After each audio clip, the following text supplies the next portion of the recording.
Should not be the end of your education.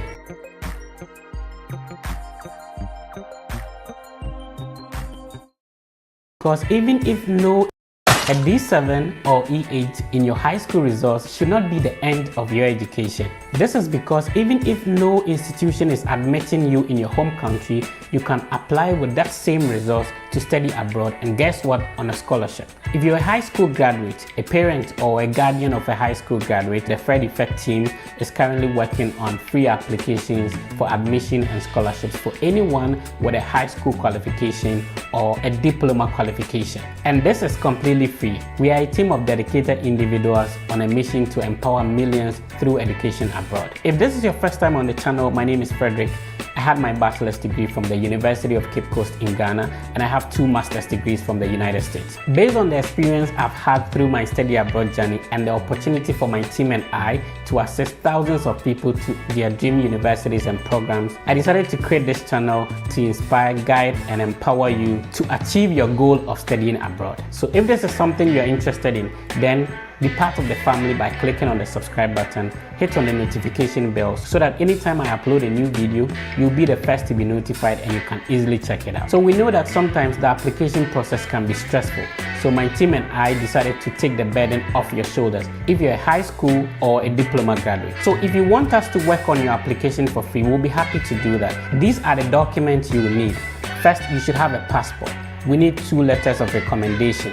Get your high school transcript, or if you're a diploma graduate, get your diploma transcript, and also your high school certificate or a diploma certificate. If you gather all these documents, then the next step is for you to schedule an appointment with our team to discuss what program you are interested in studying abroad and ask all the questions you have about the process in order to understand how it works, how long it's going to take before we begin your application. This opportunity is only available for a limited time and a limited number of people, so be quick to get on the list. So this is the link to schedule an appointment. You can pause the video and write it down to later type it in your web browser. I would also share the link in the video description. You can check it out. If you're also interested in pursuing a master's or a PhD abroad on a scholarship, you are not left out. Join the Fred Effect Admission, Scholarship and Visa Application Mentorship Program, which has already begun. This mentorship program is meant to guide you from the application process until you get your visa approved. So if you sign up for this mentorship program, this is what is involved. You will get a weekly one-on-one private meeting with Fred to know what documents to gather for your application. These documents will be reviewed, including your statement of purpose and CV. You will be guided on university and program search, the destination of choice, information on universities waiving application fees, and responses to all your questions you may have about the process, including mock visa interview after you've gained admission and scholarship. So this is a whole comprehensive package that you can't afford to miss and you wouldn't have anywhere. If you want to sign up for the mentorship program, this is the link to use. I would also share this link in the video description and in the comment. Click on it and quickly secure a slot. The team has a target for a number of people within this cohort, so be quick to be part of it. My name is Fred, and this is the Fred Effect. I'll talk to you soon.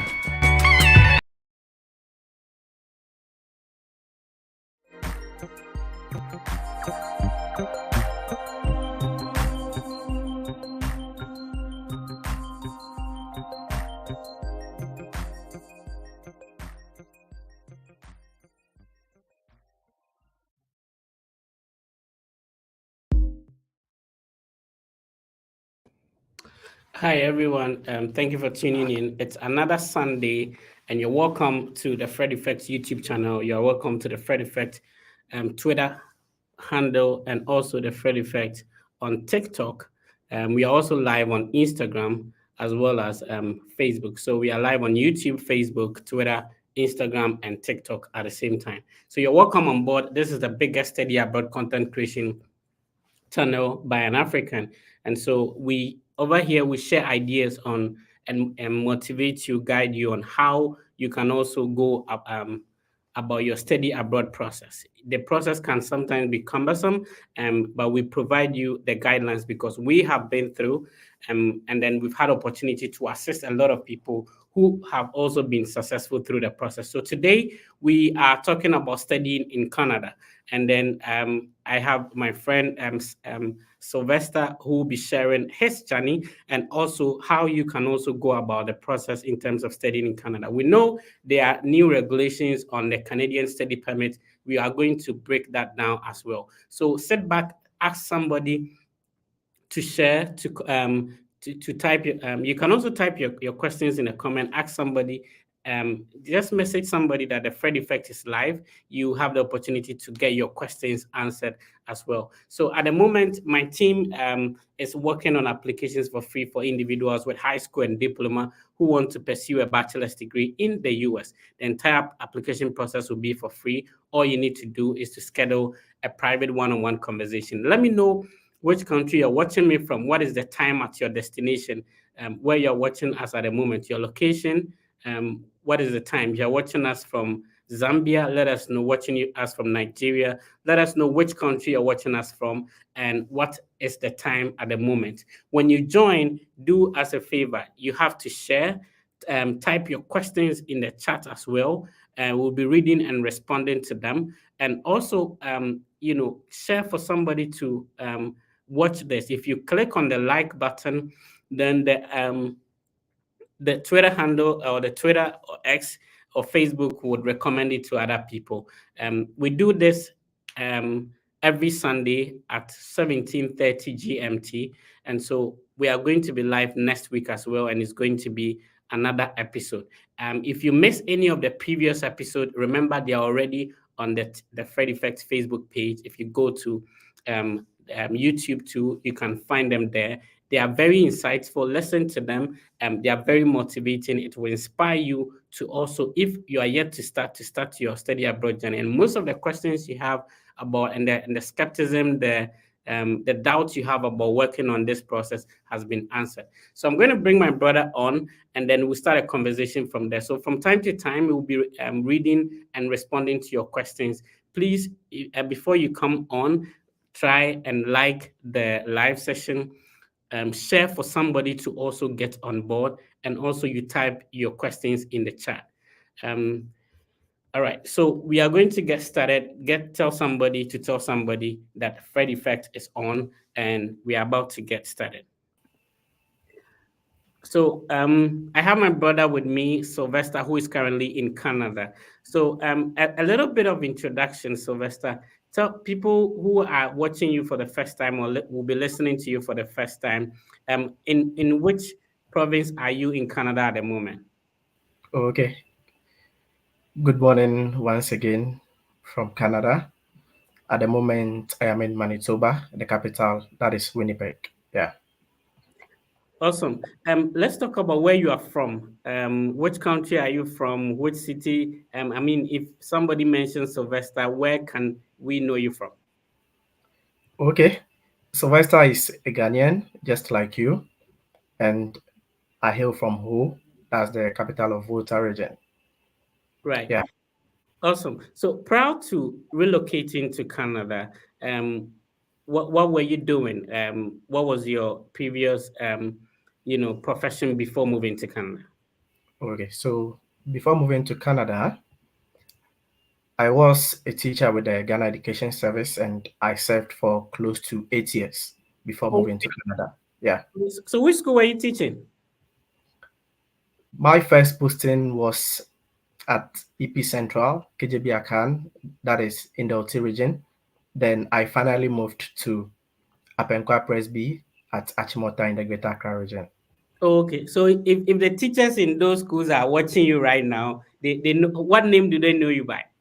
Just the name Sly Delali. Yeah, Oh, okay, okay, okay. And I'm sure some of your students will be watching you. So your students will be proud of you that you as a teacher you've been also been able to relocate to Canada. And we are here to let you know that it is highly possible if you're also a teacher, if you're a nurse, whichever profession you are in, there is also an avenue and opportunity for you. And you have to sit tight and monitor the conversation very well. It's going to be very insightful. So, Sly, as a teacher, were you having a diploma, and which institution did you have your diploma? yes. So professionally, when you want to teach in Ghana, we all know you have to go to the teacher training college, which is now the College of Education.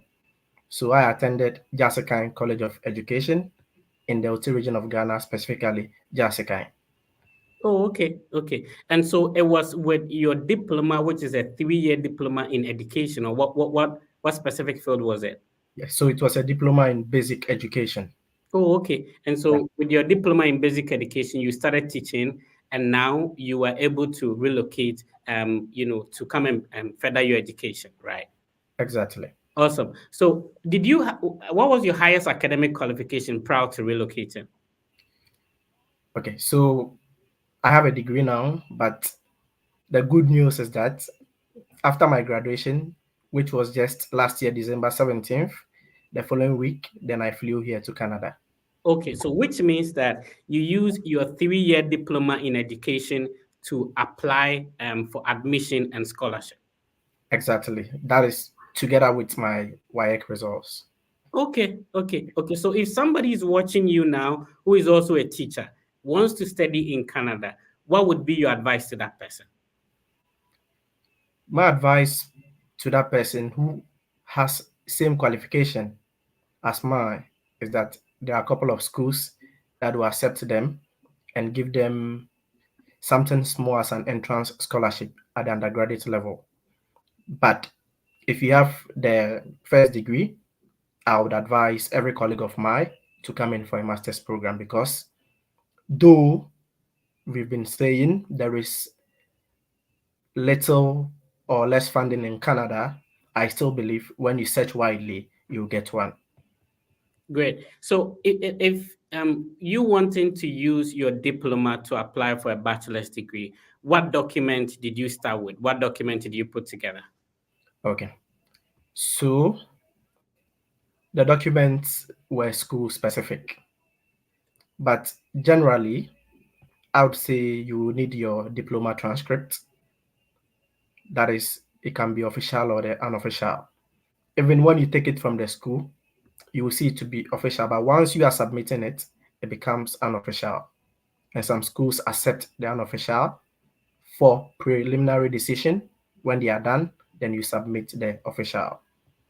Then also, I bought a YX scratch card. We all know it's just about 10 or 15 CDs.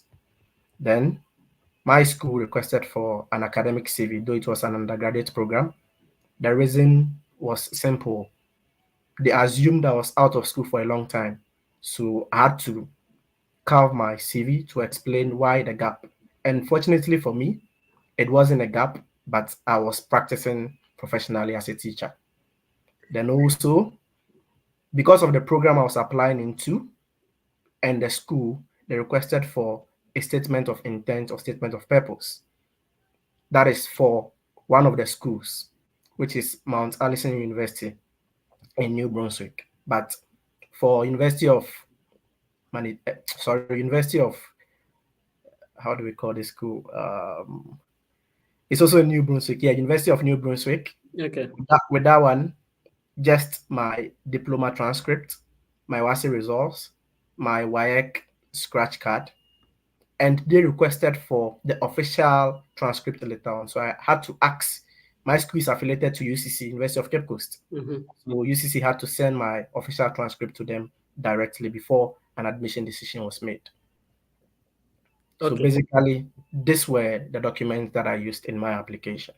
Awesome. So it's going to be a very insightful and educative session. You need to get a pen and a paper to be able to, write some of these things down. So a lot of people are of the view that applying to universities in Canada are expensive, especially because most of them will not waive application fee. How much exactly did you spend on application fees? And if you are willing to share, how many schools did you actually apply to? Okay, so roughly I spent around, let's say, a little bit above 250 Canadian dollars for 3 schools. Okay. The first school, which I mentioned, Mount Allison University, the Okay. undergraduate program. Slide, hang on Application. there. So Okay. if you are watching, we are mentioning some of the names of the schools, and you can also be writing them down. And when we are done with the session, you can go to the website and also do your research. Slide, can you mention the name of the university again? Okay, so Mount Allison University Mount Allison University. And where is it located? is located in New Brunswick. Okay, go ahead, Slide. Then I paid an application fee of 50 Canadian dollars. They were the school that actually requested for the statement of purpose, a statement of intent, and an academic CV. Okay. Aside that, I applied to the University of New Brunswick, which is located in New Brunswick. That is the St. John's campus. They also requested, even after uploading the unofficial transcript, they requested for the official transcript. And fortunately, my mentor, Mahmoud Sanfo, who is a master's student at the University of British Columbia, he offered to pay the application fee for me, which was 120 Canadian dollars. So I actually had him to pay that money for me. So it wasn't part of my expenses. Yeah.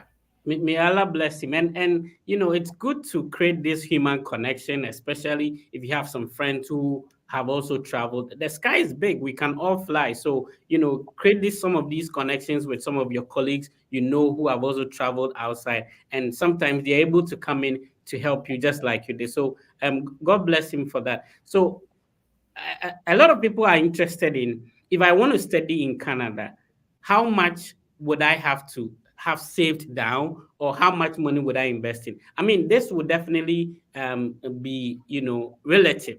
So are you willing to share, approximately from starting your application so you got to the to Canada? Let's take away the plane ticket. How much exactly do you think you went into it? That school application, the study permit application, and all that?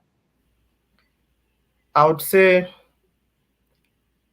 close to 15,000 Ghana cedis was spent for this process. Yeah. Right 15. from 15,000 Ghana cedis, Okay. close to that amount, right from school application through to the visa application. Yeah. Wow. And let's break it down. So you've been able to state that some of them went into application fees. What Yeah. other cost did you incur? I also incurred tuition deposit costs. Oh, okay. So some Yeah, of the schools you gain admission into actually require that you pay tuition deposit. exactly. What was the highest you paid for tuition deposit? The highest I paid was 450, and the lowest I paid was 100 card. Oh, okay, okay. And this is supposed to secure your position in the university you gain admission into. Yes, and even some of them to get the official letter of admission or the official LOA.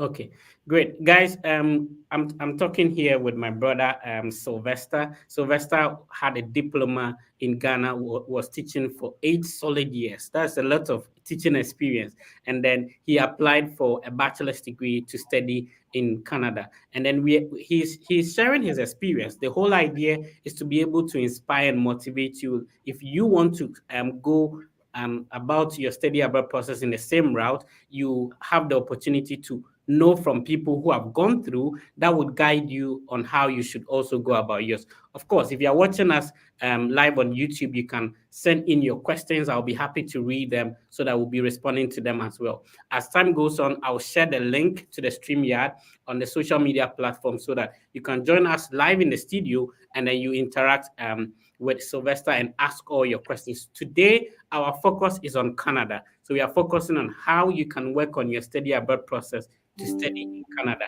And we are talking to somebody who went through the same process, and so he will be able to guide you. So you said which province are you in Canada at the moment? Currently, I'm in New Brunswick, but I came to Manitoba to do some few steps. Yeah. Oh, okay. That's absolutely fine. So, was your study permit approved before the new regulations or after the new regulations? I was fortunate to have my study permit approved before the new regulations Mhm. because I had my approval November 27th, if I remember. Yeah. Okay. So, prior to the new regulations and after, these regulations, what do you think has changed, especially with you who went through the study permit application before these new regulations?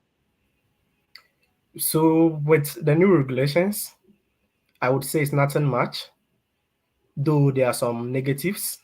I would say there are some positives as well, which I feel some of them are just for our interest as students. Because studying as an international student in a country is tough, especially when you look at the financial commitment. Okay. So, with the new regulations, one, for example, the change of the living expenses, Mhm. which was originally 10,000 Canadian dollars to 20,635 Canadian dollars, I think it will do us a lot of good. Yeah, because it will enable you prepare financially before you come in. Yeah, we will come back and mention some of the schools people can target. But why do you think some people's study permit applications are denied? Um, I would say it's because they don't meet the eligibility and admissibility requirement. That is why they have been denied. Because I had it just on a one touch, and I did everything all by myself, together with my mentor Mahmoud Sanfo, who paid my application fee, and some other friends. Yeah. Okay, so as somebody who got your study permit application approved for the first attempt, what would be the advice to anybody who is trying to work on, especially with these new regulations? What measures should they put in place? Okay. So, having been through the process for some time now, even before answering your question, before I even applied for my study permit, I did a couple of applications for close friends of mine. Like I assisted them, they did the applications and they got approval. So I had experiences from that side and also learning a lot from my friends and my mentor has been very helpful to me. And I've noticed three key things when it comes to the study permit application.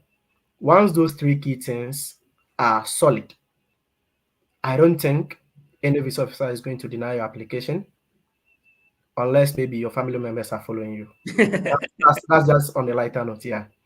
Right, So, first of all, the purpose of study or the reason why you're coming for the program. We all know with the Canada process, there is nothing like a face to face interview. right. Almost 98 or 99% of the process is online. So, the reason or the purpose for which you are coming to study, it should really, really make sense. It should be very, very reasonable. If not, the visa officer might stand on that and tell you your purpose of study is not consistent, and that officer might not be far from right.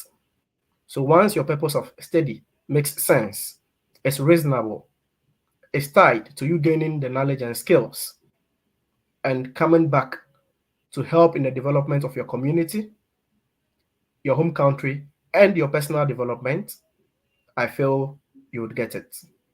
Then the second point is about the home ties. And this is what I caption as the pull factor. Because we all know the student visa is a non-immigrant visa. It's a privilege given to you to come and study.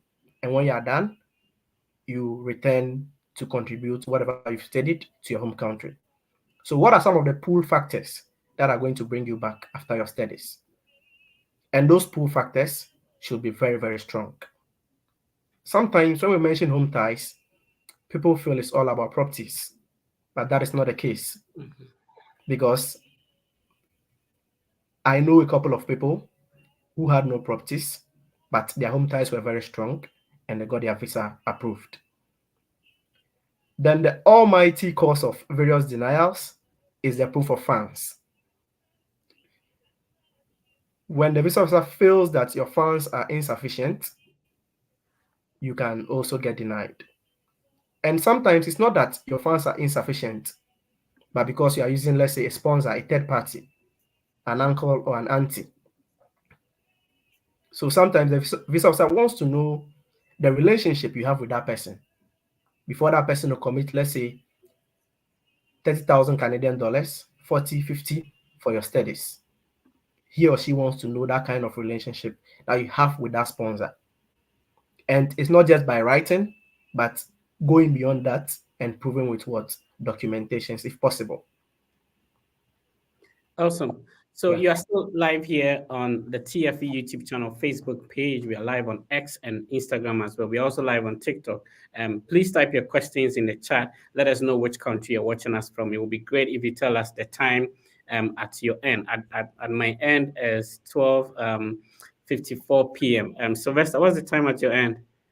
At the moment, it's 11:55 a.m. here Oh, in okay. So Quebec. Yeah. like I'm 1 hour ahead of you. All right. So I think people in Ghana are like 5 hours ahead of us and all that. So type your questions in the chat and let us know the specific questions you have. I'm asking as much as I can, but specifically if you have any questions you want Sylvester to address. So Sylvester, having a diploma in basic education, what programs were you targeting for your bachelor's degree?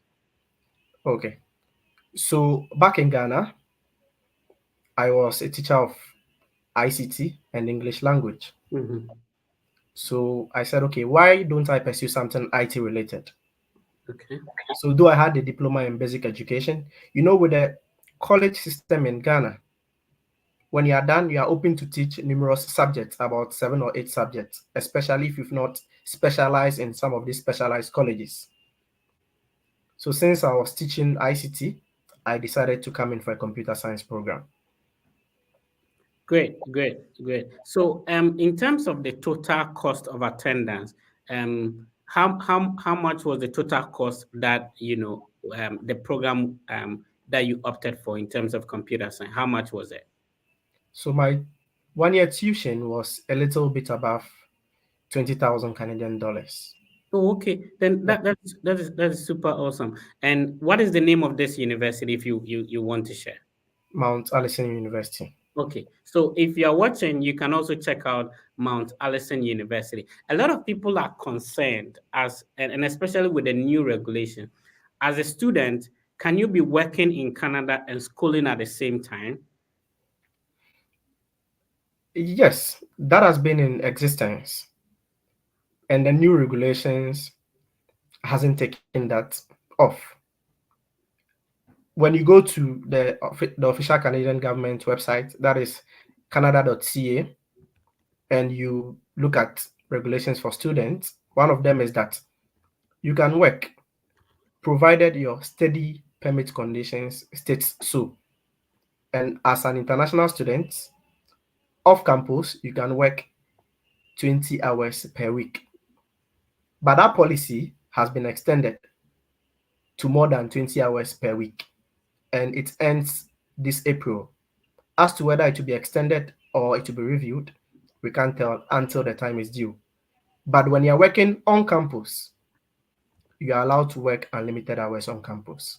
But off campus, it's more than 20 hours as per the policy. But that one, it covers from, I think, people who applied between October 2022 to 7th or 8th December 2023. So when you are within this range, you are covered under that more than 20 hours policy off campus.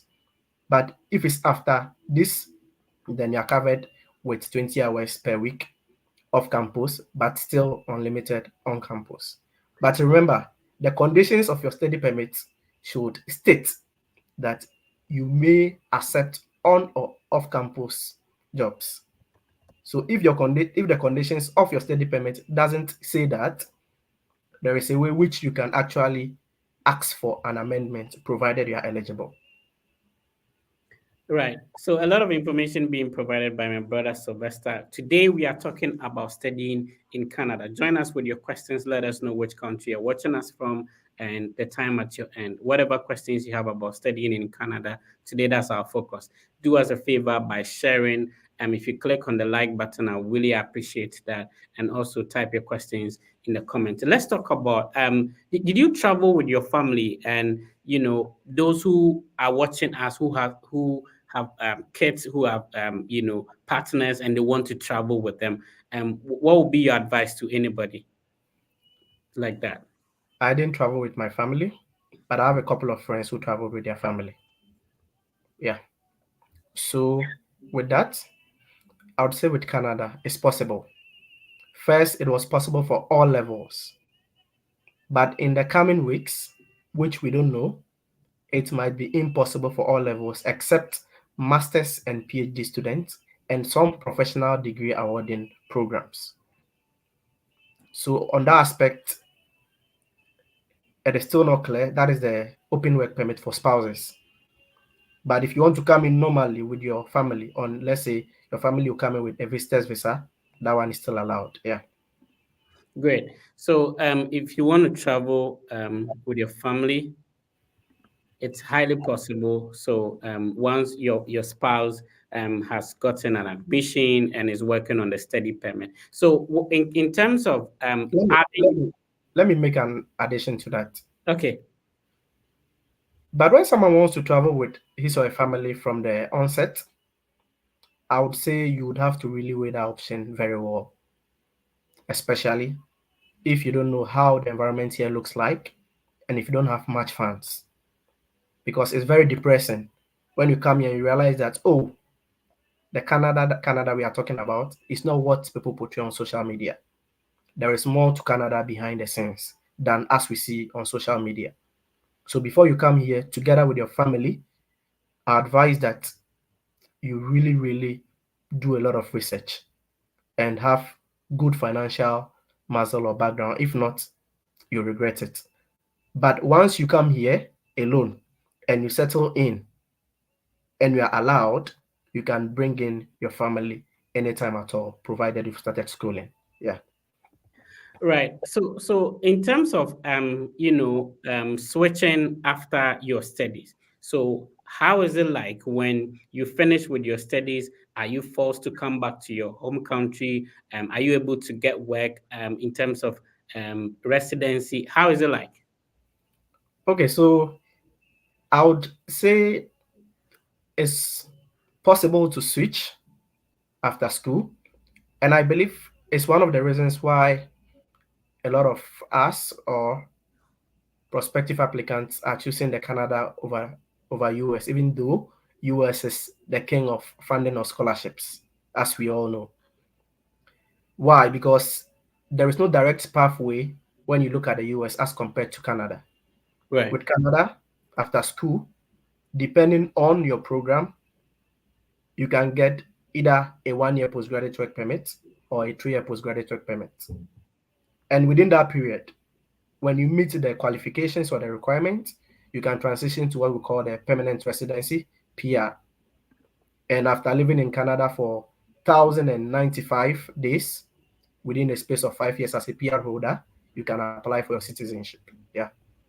Awesome. So, a lot of people want to know about those specific exams. So, Enyo on YouTube is asking that if is it mandatory to write GRE or IELTS before getting admission to any Canadian university? So, let's address this specifically to your case.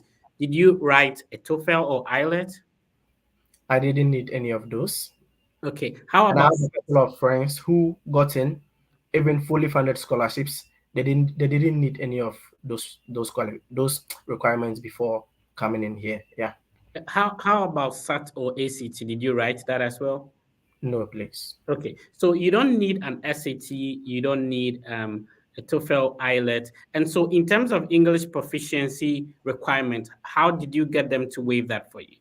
Okay, so when it comes to Canada, just like the USA, most schools here they recognize Ghana as an English-speaking country, that our administrative language is the English language. And when you check on their websites, you see Ghana as part of some of the countries that they are waiving their proficiency for.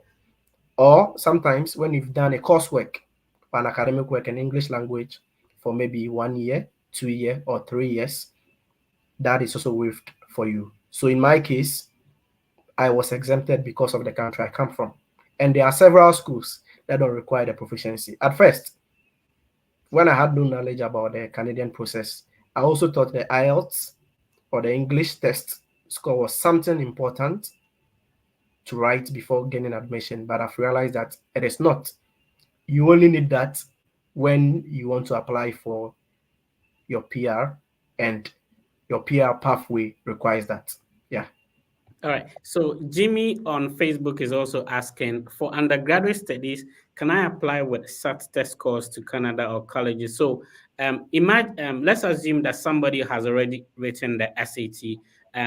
Does that give the person an upper hand over somebody who doesn't have it?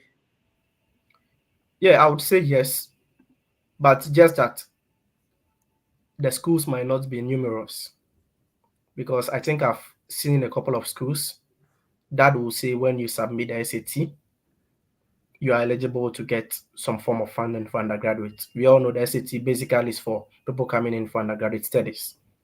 So I've seen, I think, about one or two schools. I'm not too sure of their names unless I check again, that accepted the SAT. And when you have a good score for the SAT, you get some funding. Yeah. Great. Saif is watching us on YouTube and he's asking if I have a high school degree, can I apply for studying a 2 year diploma in Canada? Sylvester, let's find out. Did you use your diploma to apply for a 4 year bachelor's degree or another 2 year diploma?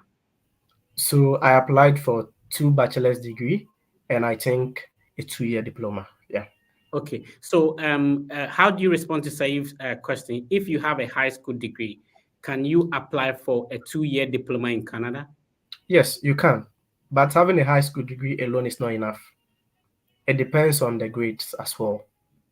For example, when you should have, let's say, D7 in chains, I am not sure good Canadian institutions will accept that. But let's say C6 throughout, or C6 throughout with maybe some one or two D7s in some of the electives, but you've made some passes in all the core subjects, you can get in. Yeah. So Clement Boy is asking, hello, sir, please, can I apply with a technical school certificate as an after? So, Sylvester, you see, most people write the WASI, which is the WIAC, and those who attend technical institutions also write the NAPTEX. So with the NAPTEX, can they apply for a school in Canada? Yes, they can actually apply to some of these trades and technical institutions in Canada, because the NAPTEX is also recognized by the Ghana Education Service. So they can. So with them, I advise that they target the trades or technical programs. And even with that, it gives you more edge or advantage over others as well. Because when you look at the scores for some of the, how do we call it, this PR stuffs that they've released, you realize that the trades or the technical programs, they are also getting more advantage as compared to some other areas. So when the person wants to come in for a trade or technical program, he or she should just look at some of the schools in Canada that offer these programs. For example, plumbing, for example, power system engineering, carpentry. Those are professions that we don't regard in Ghana. But when you come here, when you're done and you're able to get a professional certification, you make a good time money. So if someone is in Ghana considering to come in for any technical or any technical or trades program in Canada, I'll strongly advise the person that yes, look for a school, apply, and get in. Right. So you're still watching us here on the Fred Effect YouTube channel. We are live on across our social media platforms on Facebook, on YouTube, on Twitter or X, and on Instagram as well. We're also live on TikTok. Check our platform out on the Fred Effect.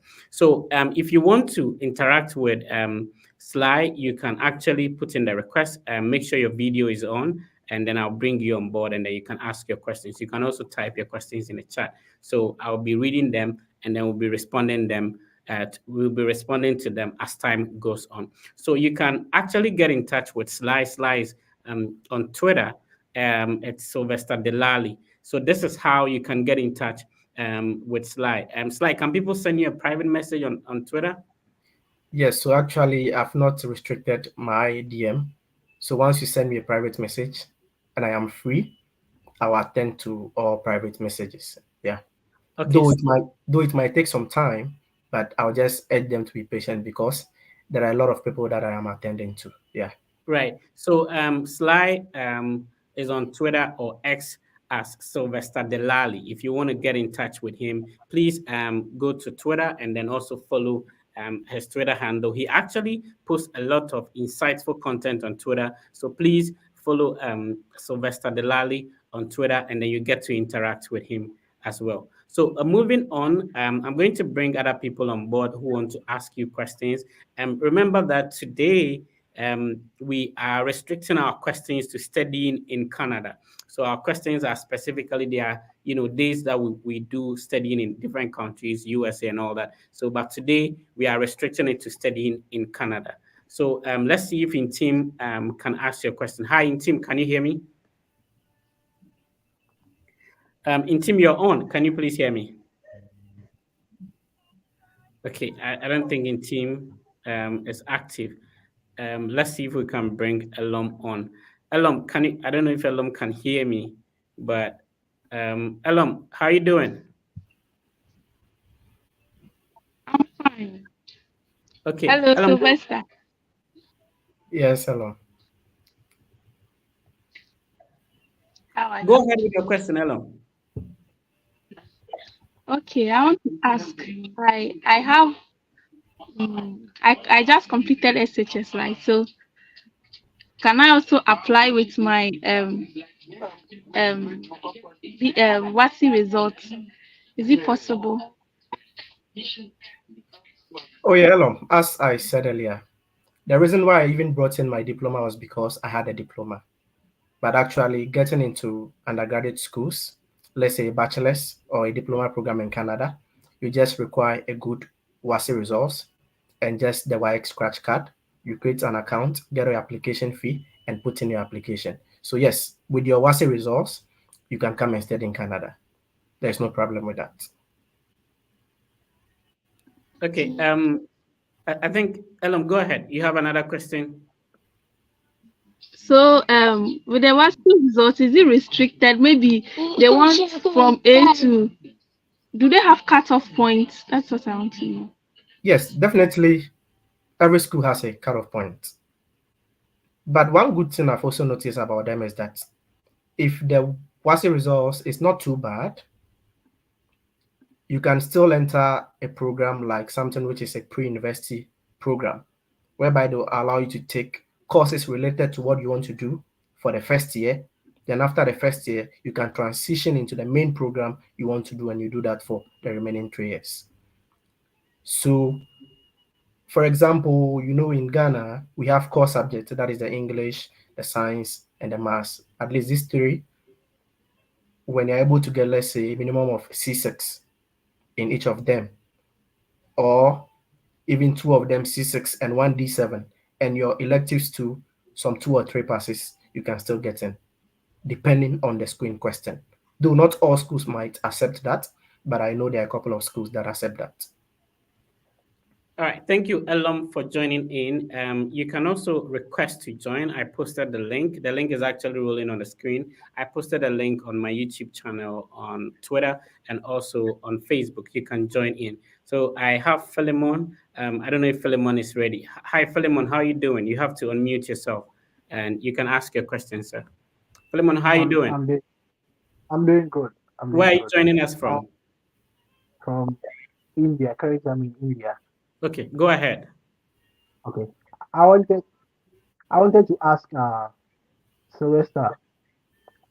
I have made my first degree right now. I'm done with my first degree, and I want to apply to study in Canada for pre-law for law. So I want to know if there's restriction or like scholarship for pre-law. Once you get admitted to do pre-law, there's a scholarship for you. I wanted to know. For now, I cannot confirm or say yes when it comes to law programs, but it's just a new idea you've given me. Right after this session, I'll make more research into it and post on my page. But yes, definitely, once you meet the requirement, you can get admission into a law program here, because I know a friend who works in Ghana in their office.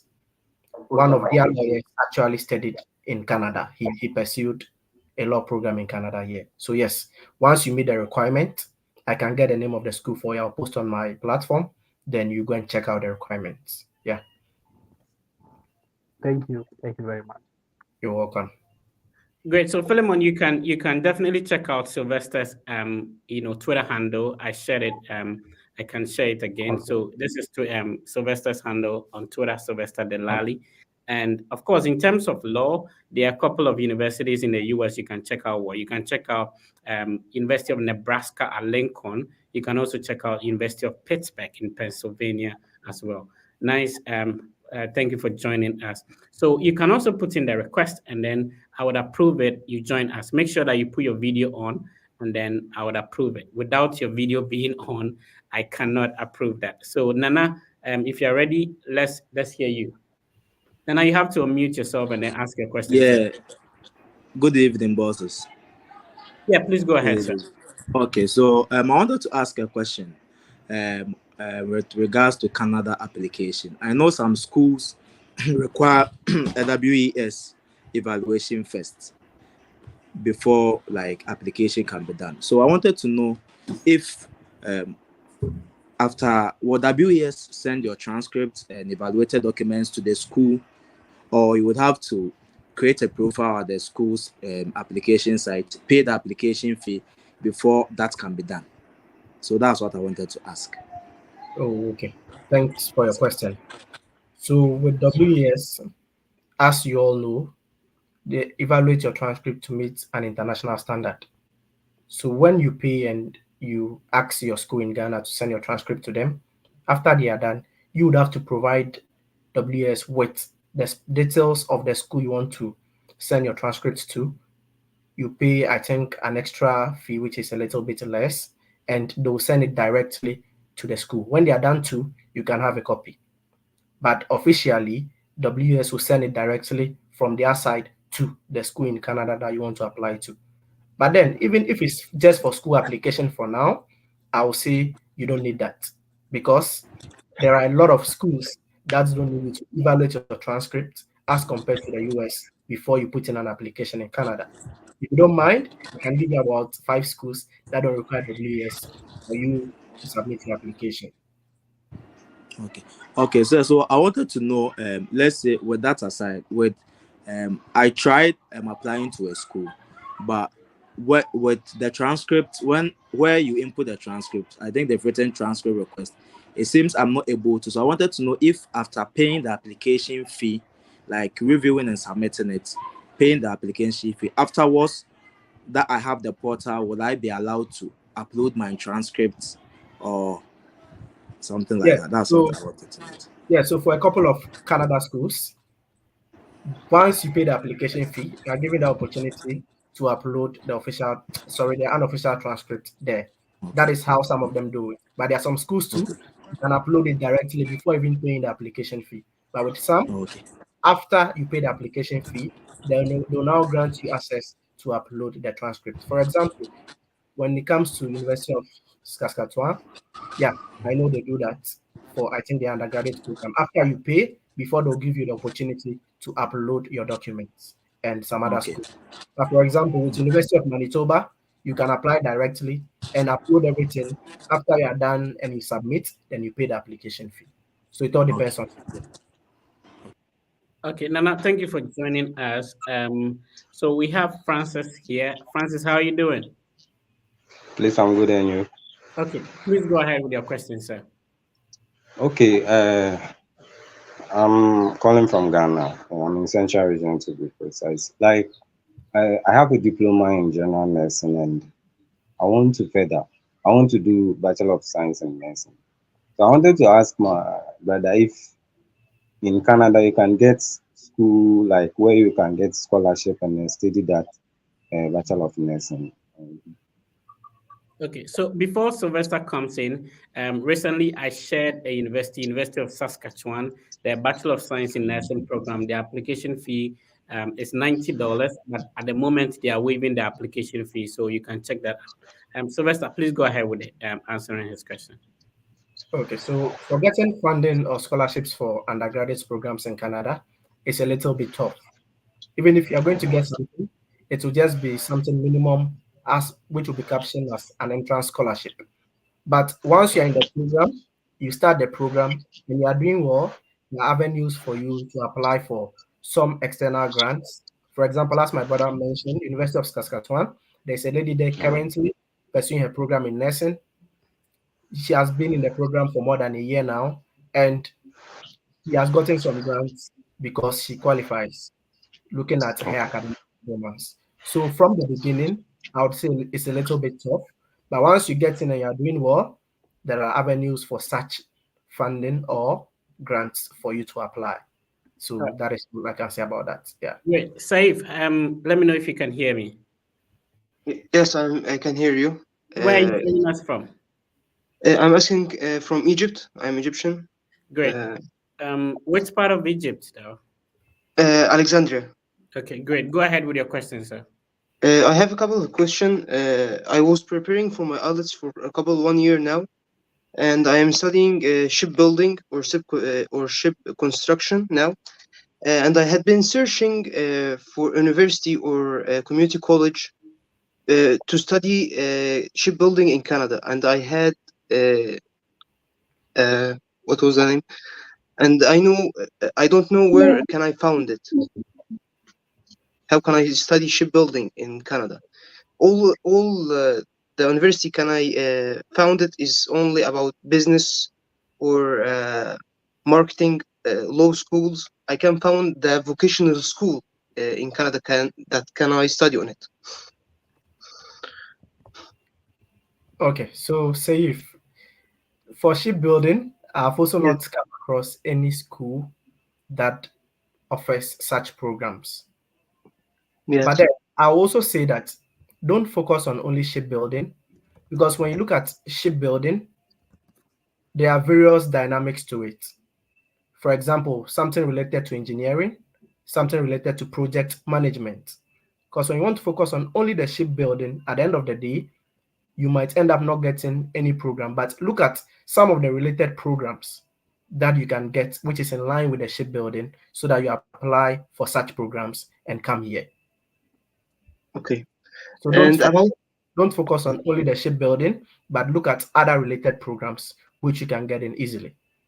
yeah, I heard that in the constitution or something like that said the new undergraduate student they can't come without official like 2,100 Canadian dollar and university fees. So we are calling about 50,000 Canadian dollar now. There are any scholarship that can I found it on internet or anywhere, or I am had to I lost it. Yeah, No, I get your question. let me just Yes. collect. Yeah. So if you have been listening, it's Yeah. a little bit difficult to get, like, let's say, full funding or good scholarships for Canada, especially their undergraduate institutions. Assuming you are coming for a graduate programs, there are a lot of schools that you can get full scholarship or full funding. But for the undergraduate, it's a little bit difficult. So basically, what you can do is that if you don't have those huge sums, you can look at some of the colleges or universities that have a lower tuition fee. Let's say something like 10,000 Canadian dollars, something like less than 15,000 Canadian dollars for an academic year. You can plan and look for programs that have such tuitions and come in to pursue that programs. Or you can relax, take your undergraduate program in Egypt. When you are done, then you apply for a master's or a graduate program here, which that one, the percentage of getting funding or scholarship is very high. So, Saif, you can check out some of these universities, and just like Sylvester said, don't only focus on shipbuilding. There are a lot of related programs. So you can look at marine engineering technology. You can look at naval architecture. You can look at shipbuilding and repair, which will be either a diploma or a certificate program. You can also look at ocean engineering, naval engineering, and these are some of the schools you can check out. So you can look at Memorial University of Newfoundland. They have a marine institute. You can also check the University of British Columbia. They have a department of mechanical engineering. They actually focus on naval architecture and marine engineering. And then you can also look at the University of New Brunswick. They have a faculty of engineering which focus on naval architecture and marine engineering. So there are a couple of universities to check out as well. Let's talk to Comfort. Comfort, you have to unmute yourself because you're muted, and then you can ask your question. All right, Comfort, kindly unmute yourself. Is it on now? Great. Go ahead with your question. So I'm done with my first degree, but I completed this year. I don't have my transcripts. I have my certificates, but I don't have the transcript and the English proficiency. But I want to apply. Besides, I did home economics. So I want to know some of the universities that offer masters in home economics in Canada. Oh, okay. And So, with the application, without the English proficiency, I have applied for my transcript and the English proficiency, but I'm waiting for it. It's not yet in. So can I apply without the English proficiency? so let me take the English proficiency question first. Okay. So you don't need an English proficiency to apply for Okay. a master's program in Canada, Okay. because most of the Canadian schools, they waive this application for we the Ghanaians, because we've already pursued an academic program in English. So because of that, we don't need the English proficiency letter. If you want to add it just as a boost, fine. But whether you add it or not, I don't see the relevance. Unless, of course, the school says, yes, we did an English proficiency. So when you go to the school's website, when you check English proficiency, you will see exemptions or waivers. And most of these schools, you see Ghana listed as part of the country. When you don't see Ghana, you'd see that, okay, if the applicant has pursued an academic program in an English-speaking country, the person is eligible for the proficiency waiver. Now, with your transcript, it is one of the vital documents that you will need to put in an application. So for that, since it's not ready, all I can say is that you settle on some few schools. And remember, it is not only the transcript that you need, you also need an academic CV, you need a statement of purpose or letter of intent. Sometimes you need a writing sample or a research statement, depending on the program. So I'll ask you to focus on preparing those documents whilst you wait for your transcript. Once you have your transcript, you can successfully submit your application. But without the transcript, I don't think you'll be able to submit the application. Yeah. Okay. So when are these admission ending? I mean the dates. Okay. So every school has its deadline. And not just the school, but the graduate department of the various schools, they have their deadlines. So for example, When you come to University of Manitoba, for their programs in education, the deadline was 8th January, just last month. Same school, when you go to a program which is MA Disability Studies, the deadline is March 1st. So it's not as if there is one deadline for all the programs. Depending on the program you want, currently the deadline might be open or it might be closed. So I can't confirm for all programs or all departments. So what I'll ask you to do is that, for example, if you're interested in a school like, let's say, University of New Brunswick, just go to Google, type the name of that school, you will see the official website of the school. Once you go there, go to the graduate department or the master's program. When you see something similar that you want to do, you just go to the departmental website and all this information will be there. Sometimes it's a daunting task to surf the website of some of these schools. And sometimes you might not get what you're looking for. But I urge you to just pick the graduate coordinator or the program departmental head's contact, draft a very nice email, reach out to him or her about the inquiries you have, which hasn't been clarified on the school's website or the department's website, and they will gladly respond or answer to your inquiry. And finally, don't focus on only home economics, because at the end of the day, you might end up not getting exactly a master's in home economics. And I believe you are a teacher, right? Okay, what do you do currently? You're muted. Comfort, you have to unmute yourself. If you're talking, we cannot hear you. Okay. What do you do currently? Right now, I'm doing my service. Like, what work do you do currently? I want to know. I don't work. Service, your service is work. So what work do you do? Yeah, I'm a service personnel. Like in which department? Like what role do you play there? In home economics, I teach all the areas like management. So currently you are a national service teacher, right? Yeah, something like that. So that is an experience you can add to your academic CV when you are preparing it. Okay. So there is a program in nutrition, food science, nutrition sciences. You can also have a look at such programs. Okay. Comfort, we have to talk to another person, but just like Sylvester said, you don't have to focus specifically that I want a master's in home economics. So you can check out programs like Master of Science in Consumer Science. You can check out Nutrition and Food Sciences, Master of Human Development and Family Studies. You can also check out Family and Consumer Sciences Education, since you have education background. So I would suggest that you have at least 5 different programs, a first choice, a second choice, and at least 3 backup plans. So when you visit the university's website, you may not specifically see a master's in home economics, but you can see a related field that you can look at. I appreciate you for joining. Let's talk to another person. But before we do that, we are still live here on the Fred Effect content platform. So we are live on Facebook at the Fred Effect. We are live on YouTube. Please do us a favor and like it.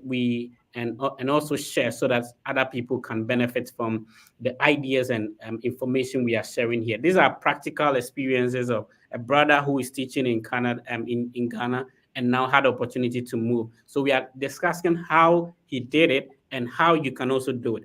But you may have specific questions, which is absolutely fine. Request and join. We'll be happy to respond to them. So today we are specifically dealing with Canadian institutions. But if you've been following the Fred Effect content platform, you'll notice that we touch on almost every country and all that. So let's talk to Roosevelt. I like your name. Pronounce your full name. My full name is Archie Roosevelt Matu.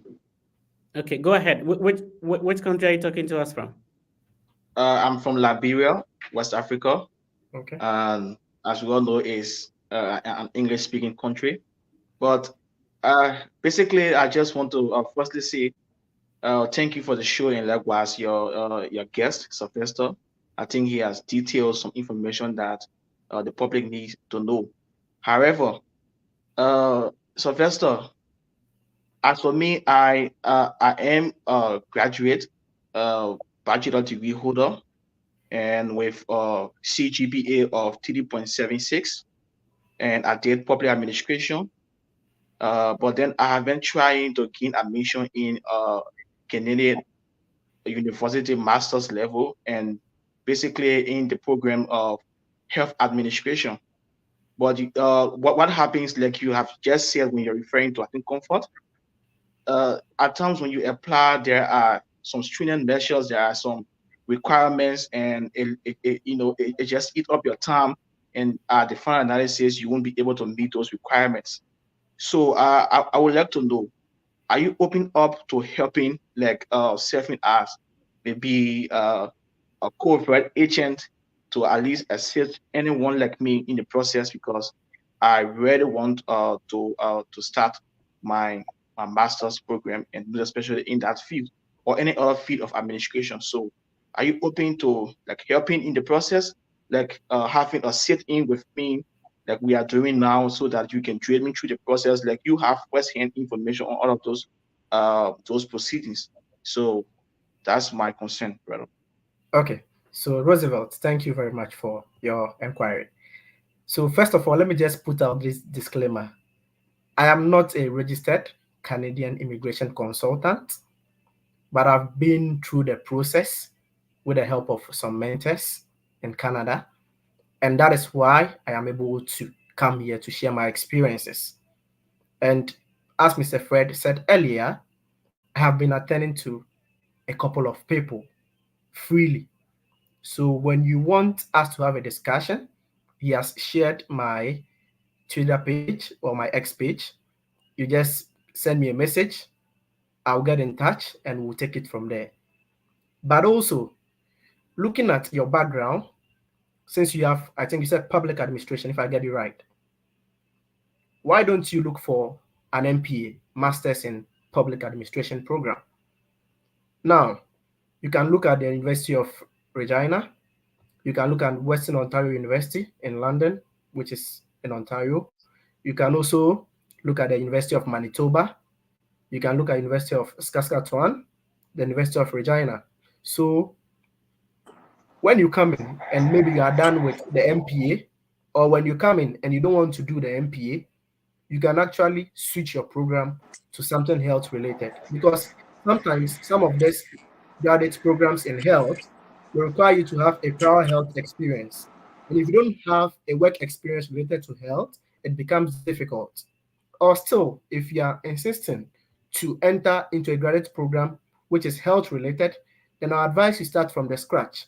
That is getting a diploma in health studies first, or something related to health, or maybe a bachelor's in health. But that one too, sometimes it might be a little bit tough. But with a diploma, I bet I bet you can easily get admission into a diploma program related to health. But for masters, it's a little bit tough. But I'm not saying it's not impossible.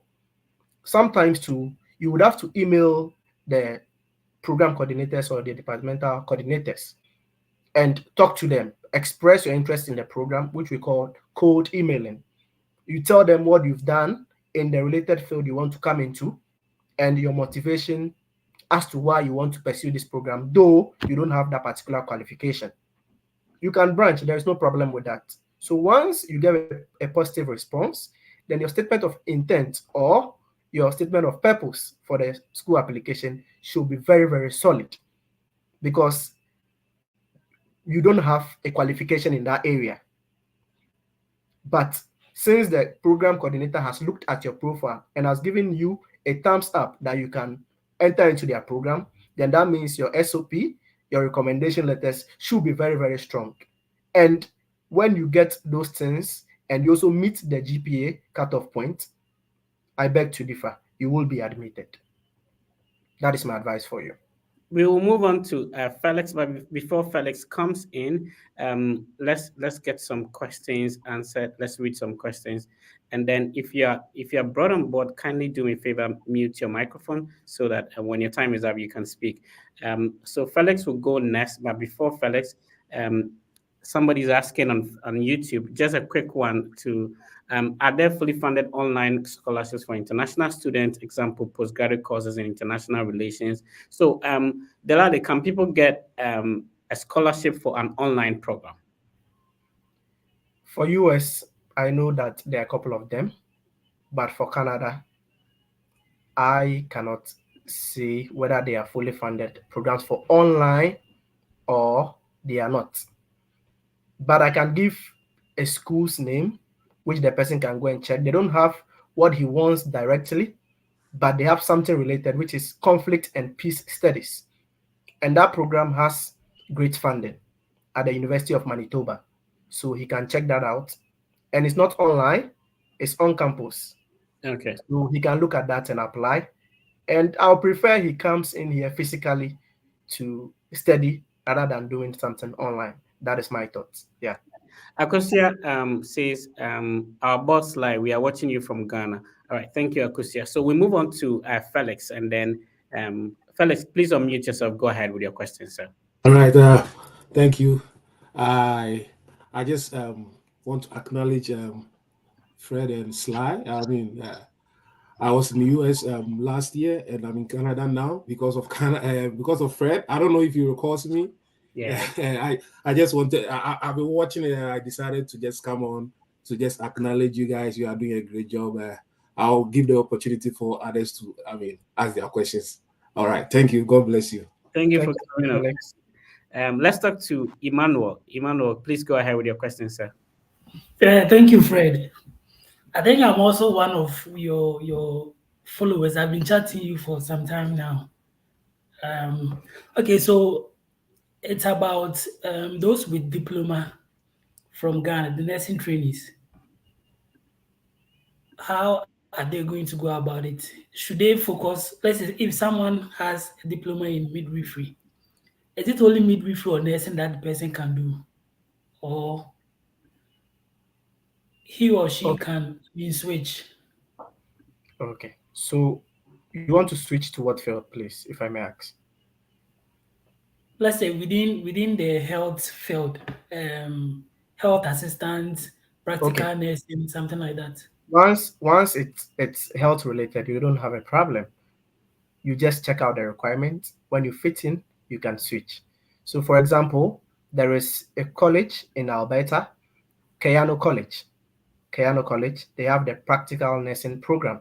You can check it out.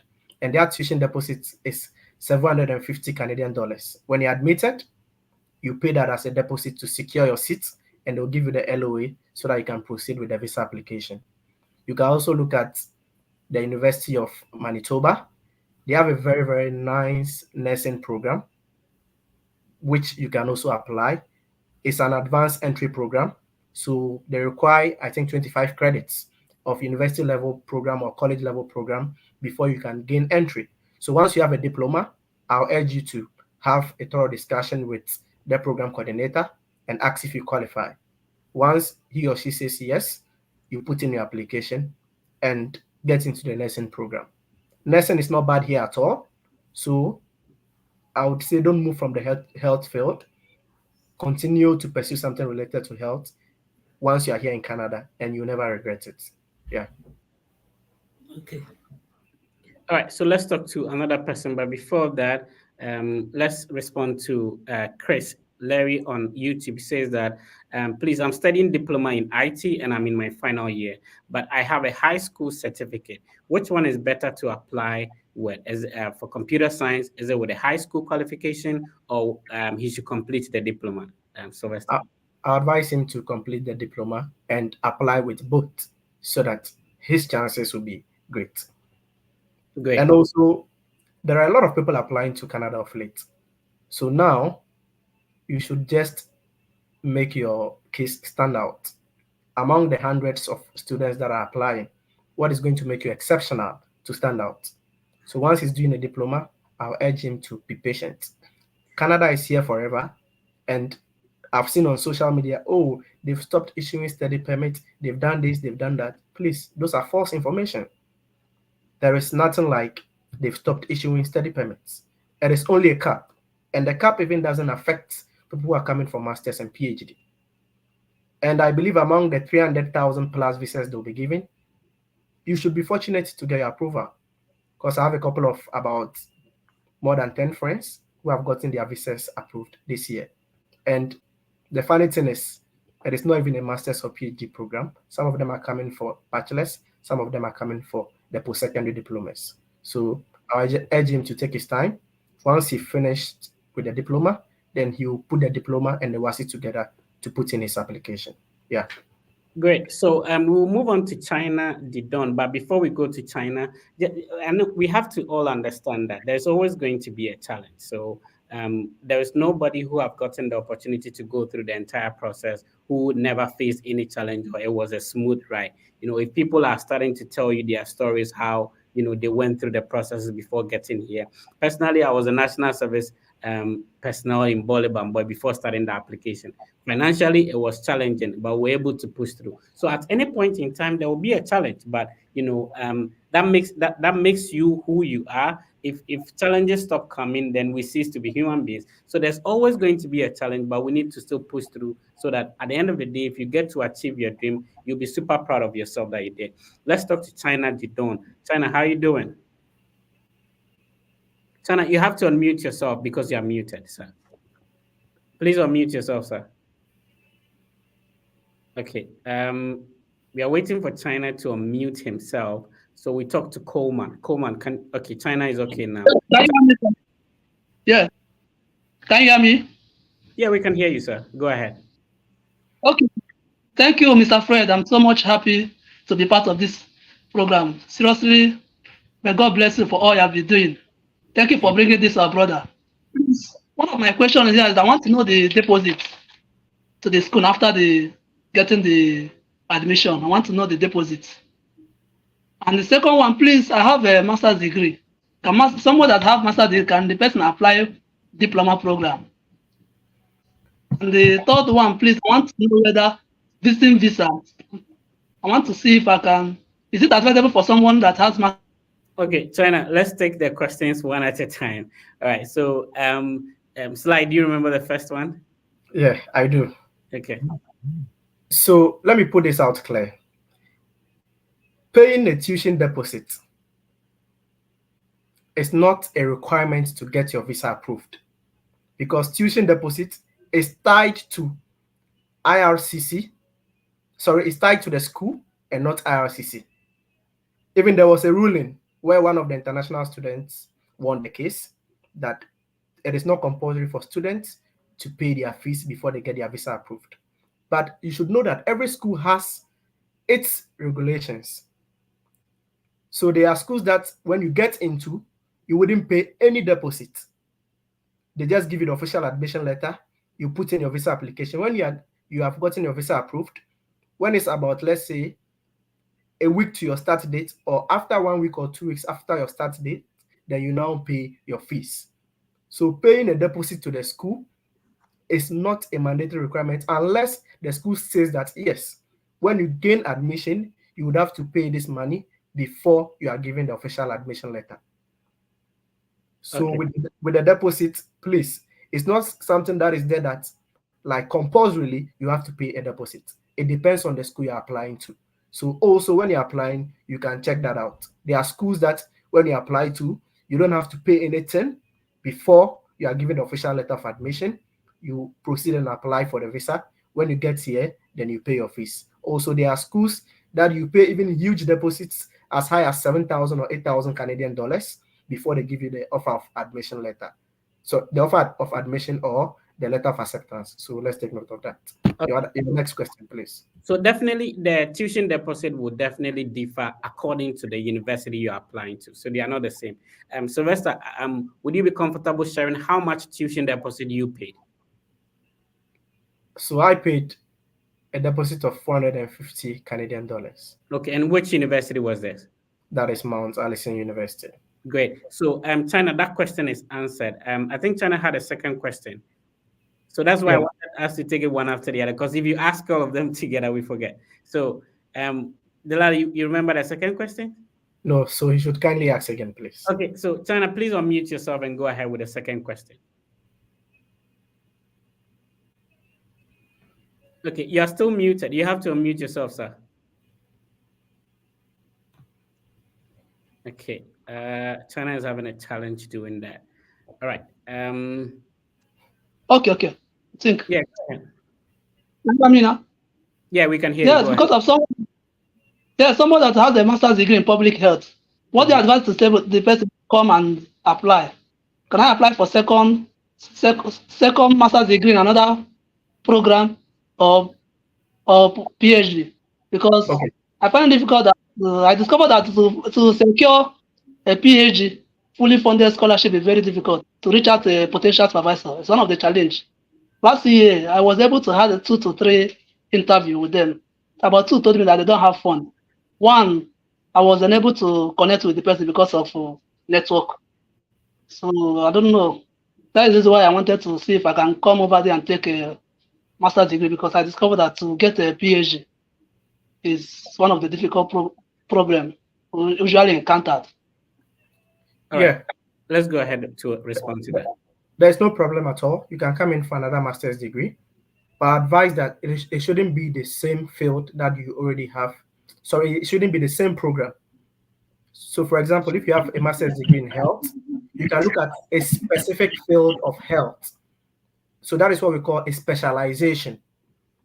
And that specialization is because you don't have that particular skill. That is why you want to come in for that master's program. So yes, you can come in for another master's. There is no challenge with that. Just look for a specific field of health where you can specialize and you take that program. Okay, so let's talk to another person. China, thank you for joining in.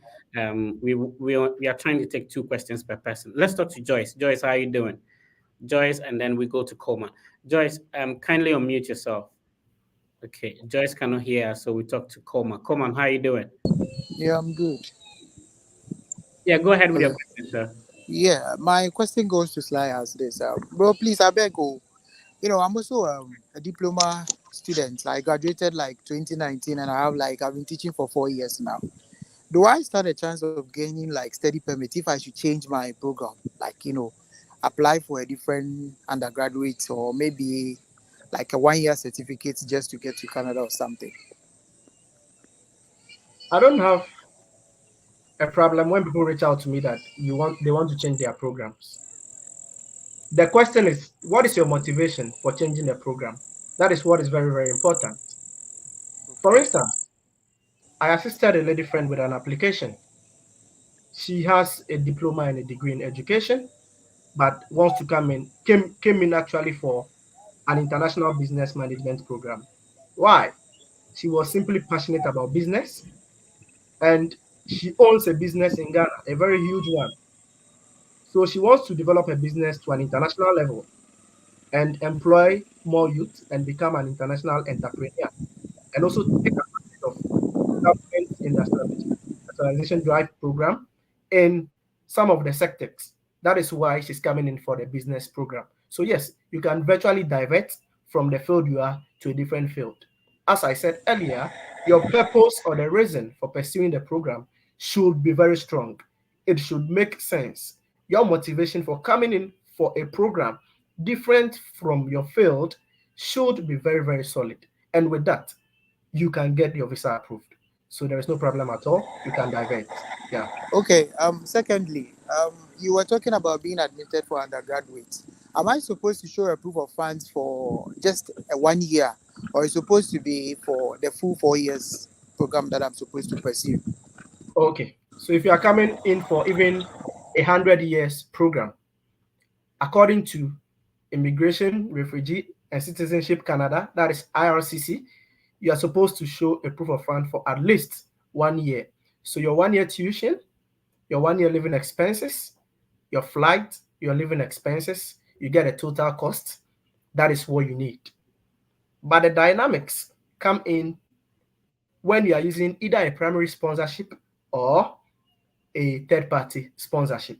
That is when your your proof of funds or your bank statement would have some little differences, because the dynamics in using your father or your mother or your brother or sister is different from the dynamics in using your uncle or your auntie, or let's say a family friend or your employer or something like that. So yes, even if it's a 10-year program, you still have to show proof of funds for only 1 year. Yeah. All right, let's talk to Barnabas. Barnabas, can you please unmute yourself and go ahead, sir? Yeah, hello. Yeah, please go ahead, sir. Yes. I want to ask. I'm told recently there have been some changes to the Canadian immigration law regarding those who study postgraduate certificate programs. That after your studies, you can't apply for is it postgraduate work permit or something like that. So I wanted to find out. Actually, the information I got was very scanty. So once Sly is here, I will be happy to hear from you more about that. Okay. So when it comes to postgraduate work permit eligibility, I will only say there has been some slight changes.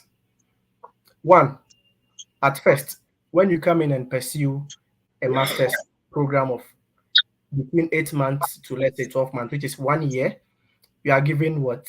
A 1 year work permit, provided your program is postgraduate work permit eligible and you meet the conditions on your study permit. But now that dynamics has changed. Even when you study a program which is 1 year, you are eligible to get a 3 year work permit. But this is related to someone who is pursuing a master's program. But originally, the old rule is in place. 1 year program, 1 year postgraduate work permit, 2 years program or more, 3 years postgraduate work permit.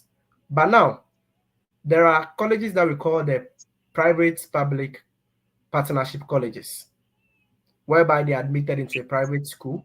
But at the end of the day, they are awarded their certificates in a public school. So schools that have such private public partnership with some of these universities, they won't, people who are now about to enroll won't be eligible for a postgraduate work permit. But if you are already in the program, then you'll be eligible.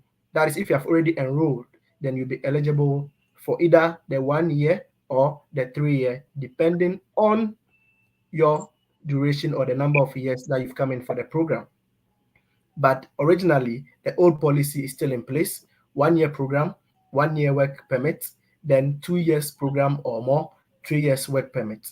The only change is that those who are coming in for a master's program of 1 year now are eligible for a 3 year work permit after they graduate. And also, those who are coming in to some of these private public partnership colleges won't be eligible for a postgraduate work permit. I don't know if I've clarified that for you. Yes. So, but if the college is a public college, that one is not affected. It's not affected if it's a standalone college. It's not affected. You are still eligible for the postgraduate work permit, provided your program is postgraduate work permit eligible. Okay, let me find out this. So, Nagara College, is it public or private public? Which of the campuses? Because Niagara, I think they have the World Lakeside, Niagara on the lake. I'm not too sure about that unless I double check. I don't want to give you an information which I'm not too sure of unless I double check. Yeah. Okay. And then this second question I want to ask is if I'm a chartered accountant in Ghana and I want to also charter with CPA in Canada, do I have to apply it through the universities, or they also have their institutions that you can apply through that? So applying to some of these professional programs, some of these professional programs have like specific qualifications. So I'll advise you to check that on the department's website so that you know that specific qualification that they are looking for before you put in an application. Don't just jump and put in the application without looking at the requirement that they've stated there. Okay, great. So, Mr. Barnabas, we appreciate you for joining us. Of course, you can definitely link up with Sylvester at any point in time. I'm sharing his Twitter handle is at Sylvester Delali, and then you can interact with him at any point in time. We can also schedule a private one-on-one conversation with the Fred Effect team. We'll be happy to respond to all your other questions. So to get space for other people to come in, before that, let's respond to some questions on social media. If you're watching us live on Facebook, please put in your questions. If you're watching us on X, Twitter, or Instagram, we're also live on TikTok on the Fred Effect platforms. So let's answer Helena. Helena said, I had an admission to a university in Canada, but I wasn't granted a scholarship I applied for. Please, what can be the reason? Slide. The simple reason is because she doesn't meet the requirement. If she meets the requirement, she would have been given the scholarship. Okay, so Darius on Facebook is asking, can someone use their university first semester grade sheet to apply for any university? When it's a graduate program, I would say no, unless maybe it's a transfer credit course, and the transfer credit programs too. It depends on some number of semesters, depending on the school. So just the first university first semester grade sheet, I'm not sure that is possible. Yeah. Okay, so let's talk to Samuel. Samuel, please unmute yourself and go ahead, sir. Can you hear me? Yeah, we can all hear you, sir. Go ahead. Thank you so much, Fred, and the other colleague in studio. Thank you. I'm joining you from China. I'm from Liberia. Okay, I have two quick questions to ask you. What's the best way to apply for a scholarship for postgraduate studies in Canada? And if possible, can you list some universities that is, offering full scholarship for postgraduate? Like, I did my bachelor in telecommunication engineering, so in like IT or information technology, and or even if I can get in telecommunication, what's the best way to apply to get full scholarship? Okay, so I can give you some schools for engineering, but not specifically telecommunication engineering. You would have to check whether it's telecommunication or something related to what you've done. So you can look at Memorial University, but with that one, you will need a supervisor. When you get a supervisor and you apply and you're admitted, you are going to be fully funded. So you can look at Memorial University. Um, you can also look at, I think, University of Waterloo, and you can also look at, I think, Brock University. Yeah, Brock University. But I don't know if those schools have the specific you want, which is telecommunication engineering. But I know they have some engineering programs. So you would have to look at that and make a decision. Yeah. Okay, thank you. My last question, because I tried so many times to apply for postgraduate, I didn't get, so I just continue my master's here in China. So just this January, I graduated with my master's, and I applied for a postgraduate diploma program, and I was accepted to a university, which is 3 years. But I was told that the coursework is 1.5 year, and I have the rest of the year to work, because that university says if you graduate, you don't have postgraduate work permit. It's included within the program. So, and then I was asked to do a deposit, and okay, let's say I got LOA already. So, and then you said that if you previously said that if you make a deposit, it's not guaranteed that you're gonna have a visa. So, if you have your LOA, what best or where do you need to put more emphasis that you be able to get that visa approved? So there are three key things when it comes to Canada visa application. One, your purpose or the reason for the program. Why are you coming in for the program? It should be very strong and it should be reasonable. When it isn't reasonable, you are going to be denied. Secondly, your home ties. The student visa or the study permit is a non-immigrant visa. And technically, when you're done with your program, you are supposed to come back home. But then Canada has this opportunity for students to be able to transition right after they are done with their education to get what we call the work permit, as you said earlier. So you also have to get a home tie, which should be what very, very strong. And when I say a home tie, what are the strong factors that ties you to your country? That after the program, you would come back and come and help as you tell the visa officer. And the third one, which is the high reason why people are always denied visas, is the proof of funds. When the officer finds out that you don't have the necessary funds or you don't have sufficient funds to cater for your studies, it will be a straight denial, unless maybe there is an intervention somewhere. So 3 things: 1, your purpose of study or the reason why you're coming for the program; 2, your home ties; and 3, your proof of funds. These 3 key things should be very solid. And once they are solid, trust me, you'll get your visa approved on the first shot. I had mine on just the first shot without any reapplication. Yeah. All right. Thank you for joining us, Samuel. Let's talk to Joyce. Joyce, how are you doing? Hi, I'm doing very well. How are you too? Yeah, we are great. Please go ahead with your question. Okay, so I completed my bachelor's degree in 2013, and I've been working in the financial sector for over 17 years. I'm trying to pursue an MBA program, but all the schools have been researching, they all require GMAT or GRE. I don't know if, with my experience, there's any school that can waive the GMAT for me, and if there's any scholarship for that program. That's it, please.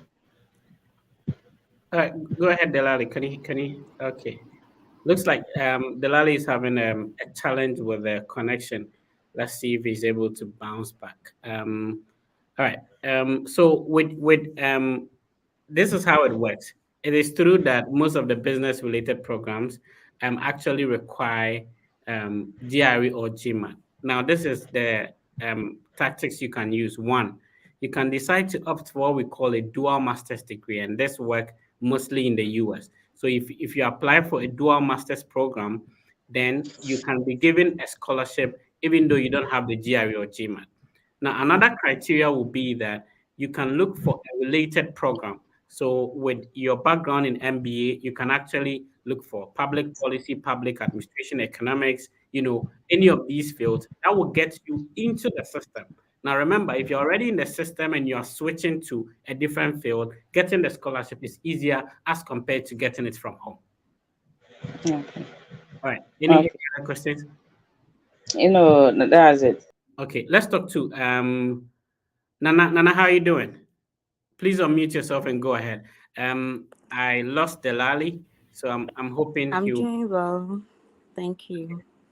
All right, go ahead with Okay, your question. quick one. Mhm. I applied to University of Manitoba to pursue educational administration, and at the end of the application, I was told I don't need to apply for a scholarship for that particular course because it's an automatic thing. When you are qualified, you'll be given the scholarship. So I wanted Right. to know, if I get the admission and I don't get the scholarship, how do I then apply for scholarship again? Okay, so once you receive admission, all you need to do is to communicate with the head of department or the director of the program. So first, you express gratitude for being considered for the admission, and then you ask again if you need to submit a separate application to be considered for the scholarship, or you would automatically be considered. Of course, if you automatically be considered, um, they will let you know when the awards will be made. So, for example, if you have been admitted in February and maybe the scholarship awards will be in somewhere March, they will let you know the specific dates that you hear from them. If there is supposed to be an interview or a separate application, they will now send you the document to complete, or maybe the link that you have to complete in order to be considered for the scholarship. All right, let's talk to Sabit. Did I get your name right? Um, Hello, Sabit, can you hear me? Okay. Poma, can you please hear me? Yes, I can hear you. All right, go ahead with your question. I think Submit lost the connection. Go ahead, please. Okay, I have B.Ed in mathematics education, and I want to find out if I can use that one to apply Take your time. for. Take your time. This is an Um, educational plan. So okay, let's I have. Bachelor of Okay, Education in Mathematics. yes, Good. That's how you yes. have to say it. Okay, Bachelor of Education in Mathematics, and I want to find out if I can use that to apply for MSc Mathematics and Statistics. Yeah, certainly. So what you do is that because you already have a transcript, and of course, it's out of the courses that you did that would show whether you qualify or not.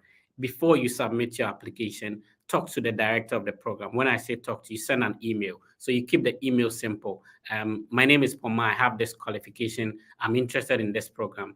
I want to know if I'll be considered for admission, and of course, if I'll be considered for the scholarship. So you share one, your resume or your CV, and then your transcript with the director of the program. So when the prerequisites you have qualifies you to be admitted into the program, they will let you know. So for example, I wanted to switch from my initial field to public administration. So when I shared my transcript and resume, they asked me if I had a mathematics and economics background. Fortunately for me, I did that at a bachelor's degree level, so that made it easier. So when you share your transcript, they will now understand the courses that you have taken and see if you indeed you qualify to be admitted into the program. So I think Delali is back.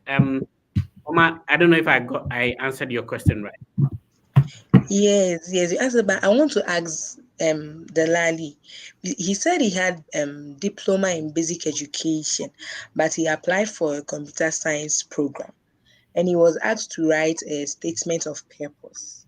And in that, I know when you're writing statement of purpose, you must explain why you are interested in that program, because diploma in basic education and computer science, they are not other related, but you must explain why you want to do that.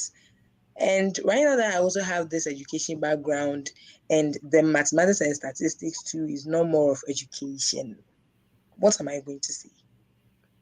Like, I want to know what I'm going to say in the SOP. Can I be heard, please? Yes, I can hear you. Sorry, I think I had a network challenge.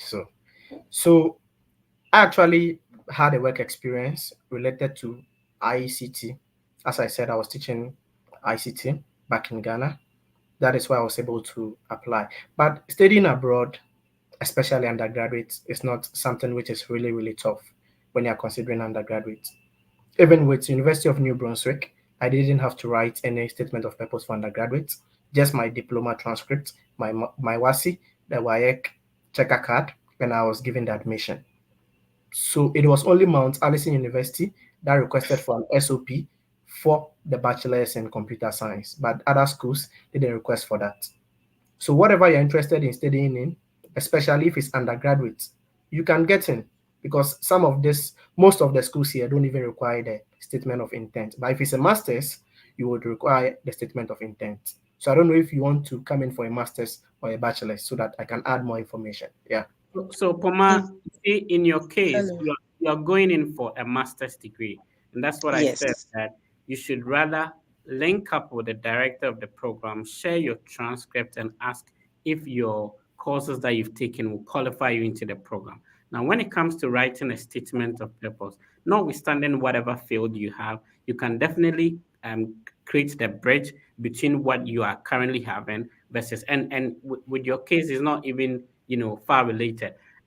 What happens also is that in terms of graduate school, you do not necessarily have to have a prerequisite. So the fact that somebody has a bachelor's in mathematics does not necessarily mean that you can only apply for a master's in mathematics. You can definitely switch. And I'm giving you an example of how I also switched from a previous field to current public administration that I'm reading. All right, let's talk to Kingdom. Kingdom man, how you doing? I'm fine, Mr. Fred. How are you? I'm good. Thank you for the opportunity. I'm pleased. I'm a diploma holder, and I've been teaching since 2021. I would like to ask if I can use my diploma. I hold diploma in basic education with concentration in mathematics and technical skills. I would like to come to Canada to pursue carpentry. I don't know if I'll be given that opportunity if I put in the application with that credential. Okay, so getting the admission, that one, I don't know if you can get in or not. But once you get in, you can get your visa approved. There is no problem. So what I'll ask you to do is, do you have a work experience in carpentry? Please unmute yourself. No, please. I don't have any work experience in. It's just a passion or motivation. Like, it's just a passion. Yes. Yes, please. Okay. But So I why? did carpentry whilst I was doing my diploma studies. So like One of you the have. courses that I did in college was carpentry. I did carpentry in college.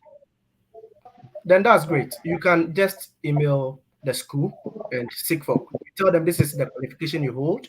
You are interested in the carpentry, and I'm very sure you get in because some of these programs are just professional programs. So once you have a form of education, it qualifies you to enter. Yeah. Demba, I think you have been trying to join. I don't know if it's your connection, but let's see if you have a quiet Yes, background this time around. Demba, go ahead with your question, sir. thank you. Good evening from Ghana here. I'm Demba. Sorry, Mr. Fred, I want to find out some certain questions about this school.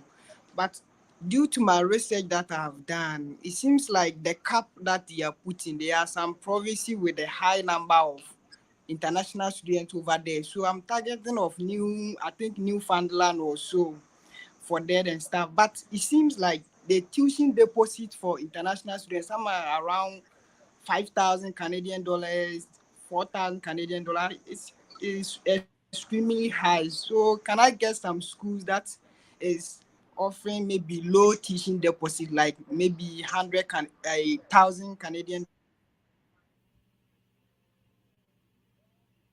Okay, I think Demba is having a network challenge, but I think we got his question right. money to Sylvester, can you go ahead? get a seat for? Then I'll proceed Yeah. to the next level. Otherwise, it's been a Okay. challenging for me. Okay. Demba, you are right. Because of the cap, I advise you not to focus on the Network. provinces. For example, Ontario, British Columbia, you do away with them and focus on Manitoba, Saskatchewan, Nova Scotia, Newfoundland, and Labrador. So he can actually check Memorial University. Not all their programs require tuition deposit. And in fact, that school, they have funding. They have funding. Like, for example, MA History, I got two friends who are there currently. They were fully funded for MA History. I also have another friend, I think electrical engineering or so, or one of the engineering programs. She was also fully funded. So Memorial University, not all their programs require a tuition deposit. So he can look at that school. Okay, so we go on to Sabit. I don't know if I got the name right, but before you come in, Isaac Ankapon is asking on YouTube, please, how can I join? So, Isaac, if you check my YouTube channel on the, um, I have actually posted the link there that you can click on to join. If you check on the community tab on my YouTube channel, I've posted it. Wine is asking Fred, please, what are the requirements for CSS profile? So CSS profile has to do with the US. We'll address that some other time. It's just an additional scholarship you get when you apply for bachelor's degree. You complete that profile, and then you get additional scholarship. And then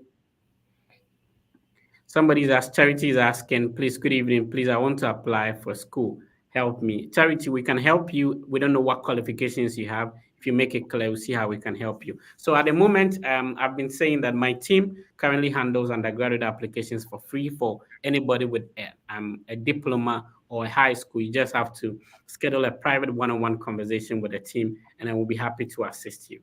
All right, so let's go to Sabit. Sabit, how you doing?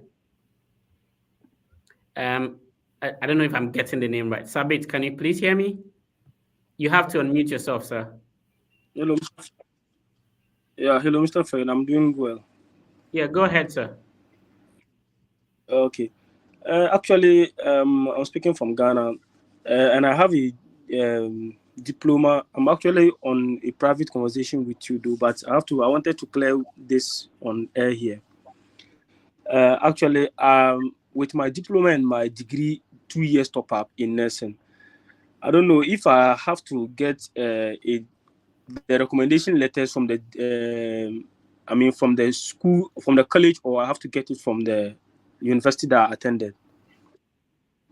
So which option are you going for? A master's degree or a diploma? Currently, I'm going for a master's degree. Okay, so if you are going for a master's degree, which means you've attended 2 institutions, you can get your documents from any of these institutions. So you can For recommendation letter, you need about 3 of them if you're going Okay. for masters. Then you can take it from either some from your diploma institution. You can also take some of them from where you had your top up, sir. All right. Okay. Thank you very much. Great. So let's talk to Bright Lamptey. Bright Lamptey, can you please hear me? You can unmute yourself and then you go ahead, sir. Okay, Bright Lamptey is not ready, so let's go to another Bright. Bright, are you ready with that for us? Hello. Go ahead, sir. God bless you for the great work you are doing. My name is Bright Anderson. Currently, I'm in Vietnam doing some teaching job over there. But my question is about the WES evaluation. I think I learned that you have to do it through your university, sending your transcript to the WES evaluation people. But the problem is some of us are out of the country at the moment, and then doing that will be a bit difficult. So I want to find out from you how we can do it for those of us that we are out of the country. That's why I called to find out from you guys. Sly, will you respond to that? Yeah, so with WES, as you rightly said, your school in Ghana has to send a transcript to them officially. I don't know which school you attended, but for example, KNUST and University of Ghana, Legon, they have a platform, like an online platform, where you can request for them to send a transcript to WES directly. Alternatively, if you are not part of any of the schools, you can just get a friend who is closer to go to the school and do that for you. Or you can get a contact and reach out to the school directly, give them whatever details they need, and they will send your transcript directly to WES for the evaluation to be done.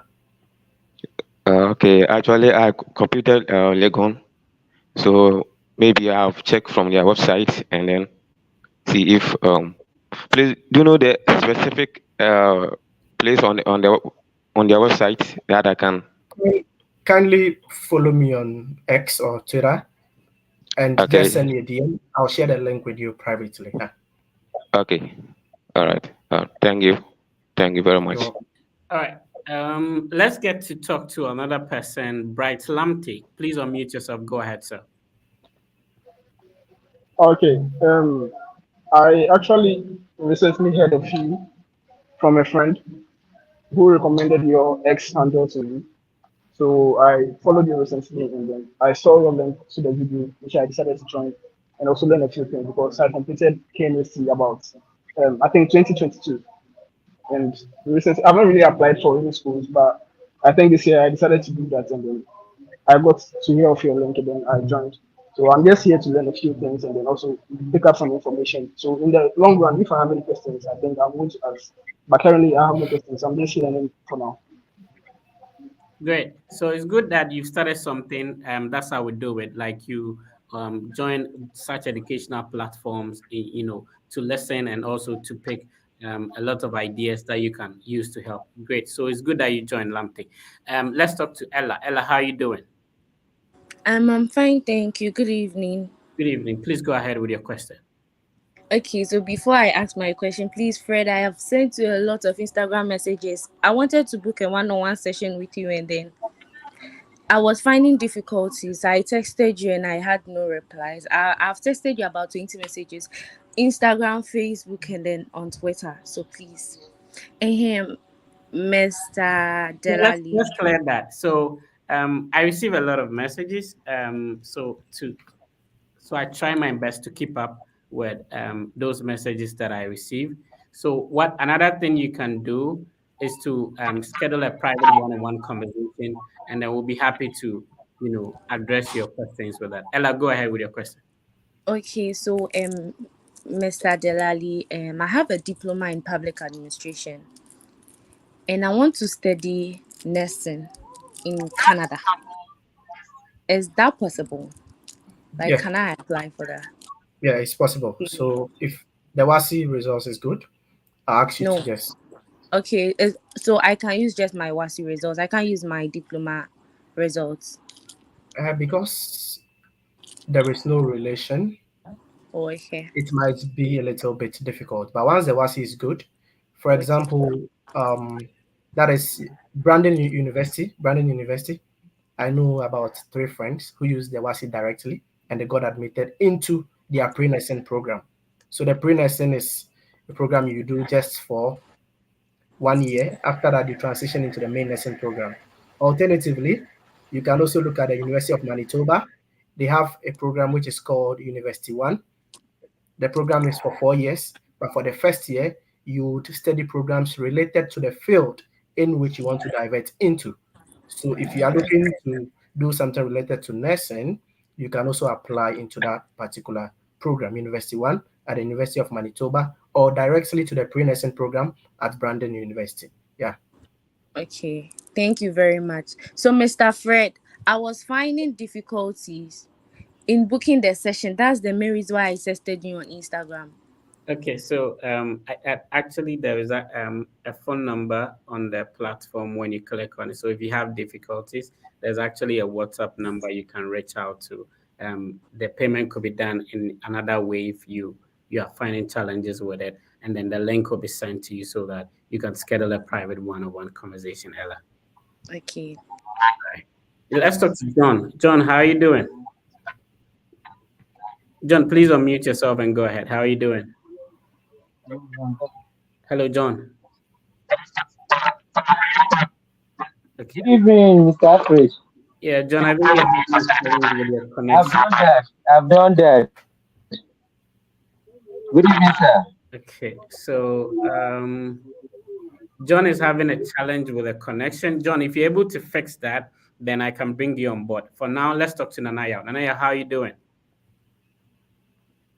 By God's grace, Mr. Fred, thank Okay. you for the opportunity and good evening once again.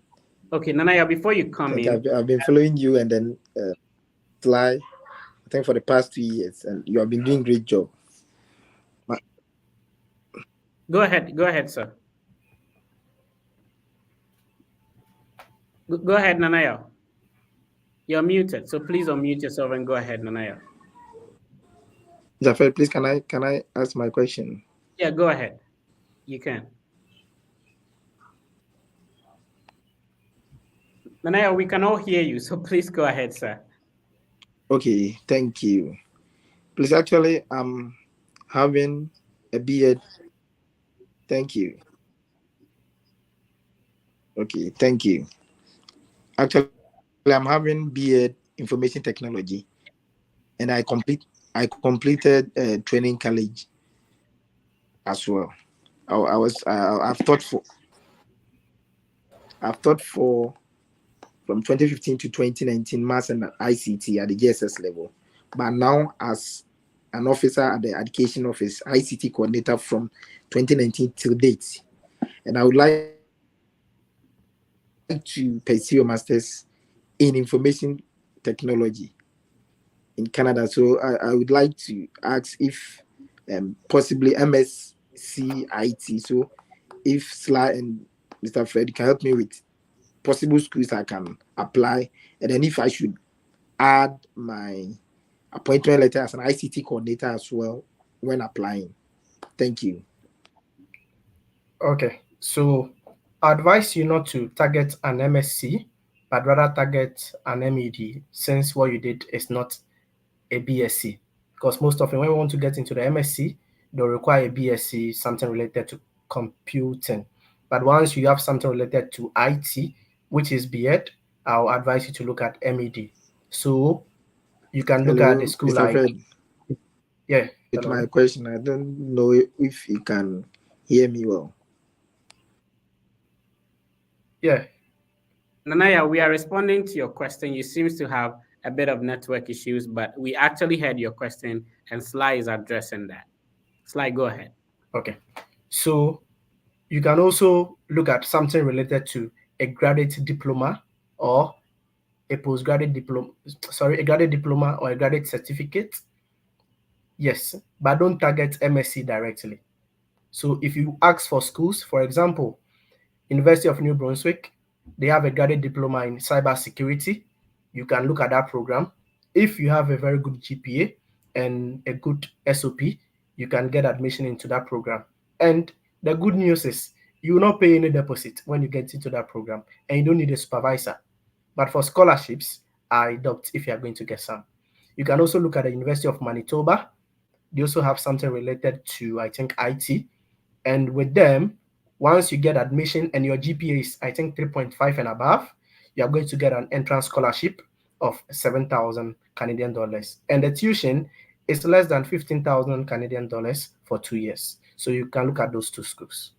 So, guys, we've been live for like 2 hours. I appreciate you for sticking by and also sharing. We are sharing ideas and information on how you can also study in Canada. I have my brother with me, Sylvester. Remember that you can follow Sylvester on Twitter or X. Is at Sylvester Delali. Go to Twitter and search for Sylvester Delali. Send him a private message. He'll be happy to respond to you. My team currently works on applications for free for individuals with high school and diploma.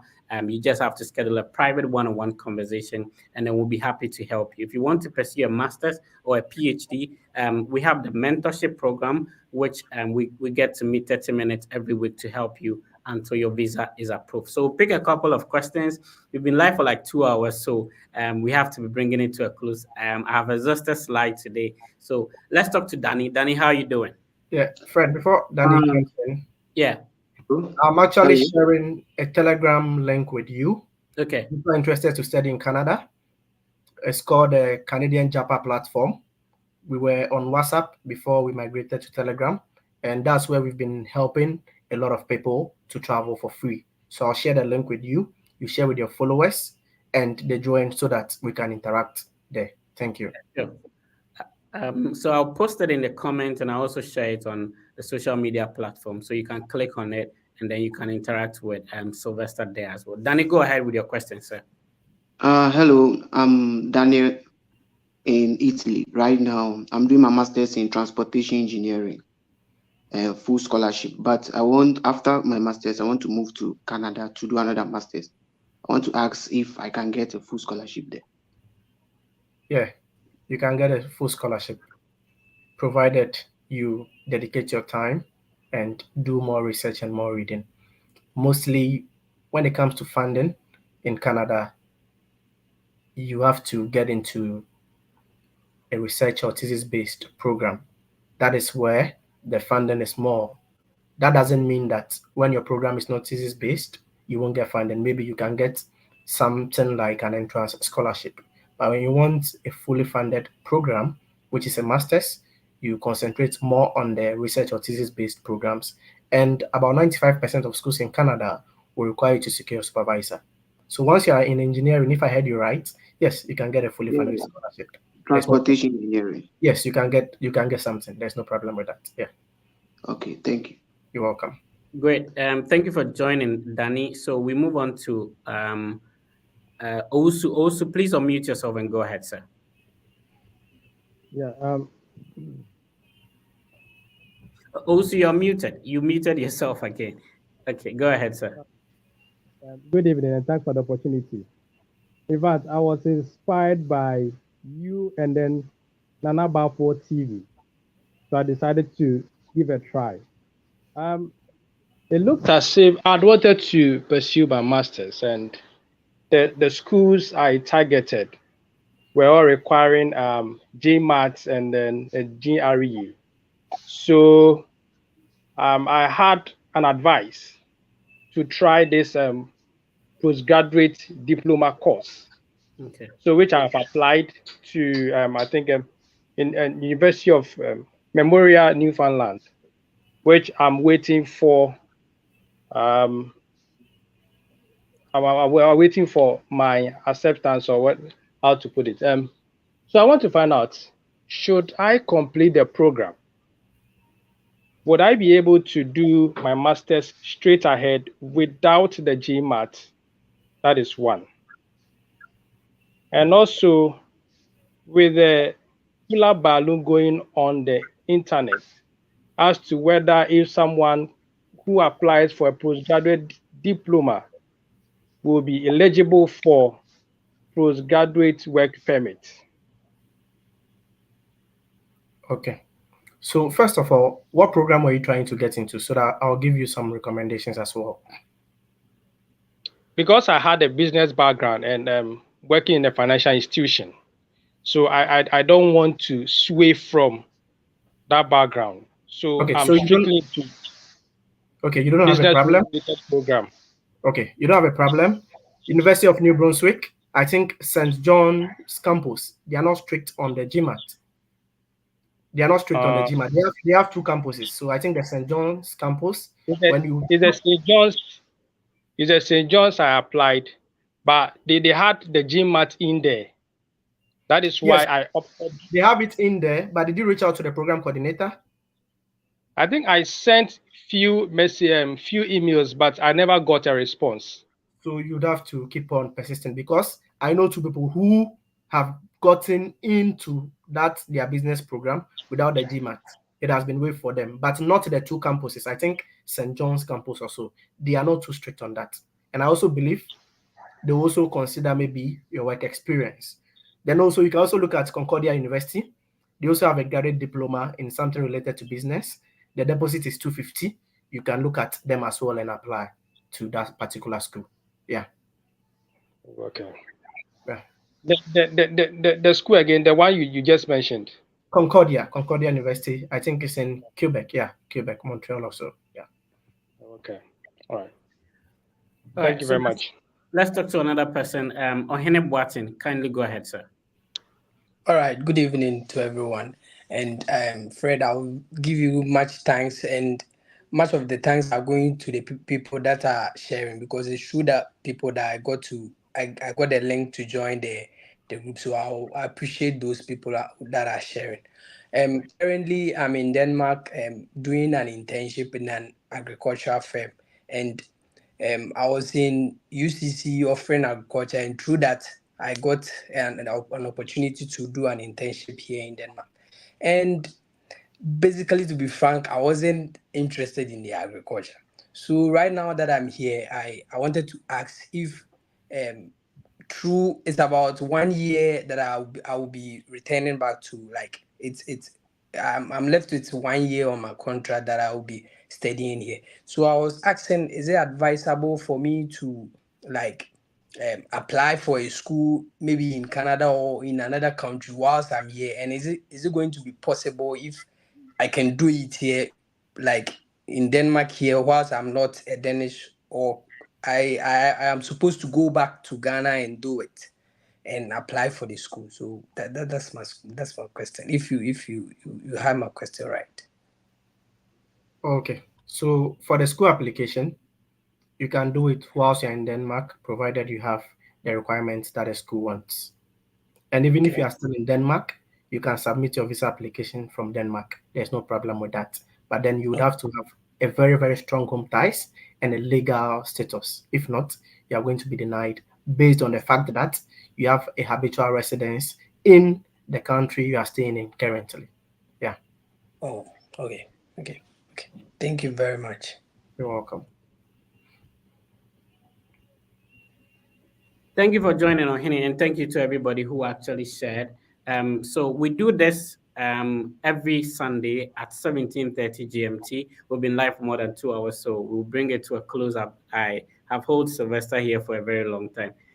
So Sylvester, your last information to everybody watching you, those who had diploma like yourself, who are demotivated, that is this study abroad thing is not for them. What would be your last advice to everyone? Okay, so first of all, I would say that it is not impossible once we are alive and we are healthy. It all boils down to information, and at the moment we are in an information age. You would have to connect with like-minded individuals who have the goal of achieving what you want to achieve. Gone were those days that when you want to travel abroad, it becomes a secret because of the part of the world we come from. Yeah, I understand. But then if you don't share your problems or your challenges, I don't think you're going to get a solution. Because it was through following you that is when I've got well vested in the US process, and through my mentor, Mahmoud Sanfo, who is a master student at the University of British Columbia. That is how come I got well vested into the Canadian process. So first of all, I'll tell everyone watching me to take his or her time. Canada is still issuing study permits. It requires planning, because if you don't plan and you come here, you will get stranded. People say, oh, I'll come and work and pay my fees. Like, it's tough. It's very tough out here. But notwithstanding the beginning, you will always see some of these challenges. But when you look at the bigger picture, you realize that it's worth it. So first of all, I'll tell my viewers and my colleagues and friends back home that they should plan very well, and every blessed day should be spent on doing something about study abroad, specifically the country that they want to get into. And also, they should ask questions for clarifications. They should follow people who share contents on this travel abroad thing. I never knew I could get my Canada study permit approved on the first try. When I see, when I see, let's say this agent in Ghana, oh, this person has been approved, post this, I was thinking like it's just rocket science or it's magic. But I have gone through the process, I have experienced it, and I can say that it's possible. Just plan, prepare, and come here. And once we are here, people helped us to get to this point. And therefore, we can also not disappoint people back home. So, whatever way by which we can assist everyone to come here, we would assist everyone. That is why, even actually, when you look at the cap I'm putting on, you can see it's CJ Foundation. Yeah. It's an NGO that has been formed about 1 year ago by people who are studying abroad, that is US, Canada, and people who want to study in Ghana. That we come together and organize programs and also help the needy in the society. So once someone spends time to do something related to travel abroad, USA, Canada, Sweden, Finland, or even Japan, you would get a visa approved. And sometimes I still believe people are just desperate. Yeah, you should be desperate to study abroad, but that desperation might land you in hot waters. Take your time, learn about the process, do it yourself, and ensure that you get it done well. Because with Canada, when you submit a fake bank statement, you will be banned for 5 good years. When you submit a fake bank statement, and I know a couple of friends who have been banned just because of desperation. Yes, I know it's not everyone that can get that huge sums of money in their bank account. That is why IRCC allows you to use what? A sponsor. And you can use a sponsor to get your visa approved. Also, out here, the weather is very, very tough, especially with where I am. When I landed in Canada in December, the first week, honestly, I wanted to go back to Ghana because I asked myself whether it was worth it. But after staying here for almost 3 months, I I always tell myself it's worth it looking at the bigger picture. So yeah, that's all I can say. Thank you. Well, I appreciate you for joining me, Delali. We'll definitely have you back some other time. If you're watching us, my name is Frederick. I have the biggest study abroad content creation channel. Today, I interacted with my brother, Delali, in Canada. And remember that we do this every Sunday at 17:30 GMT. So next week, I'll be bringing another person on to discuss studying in USA.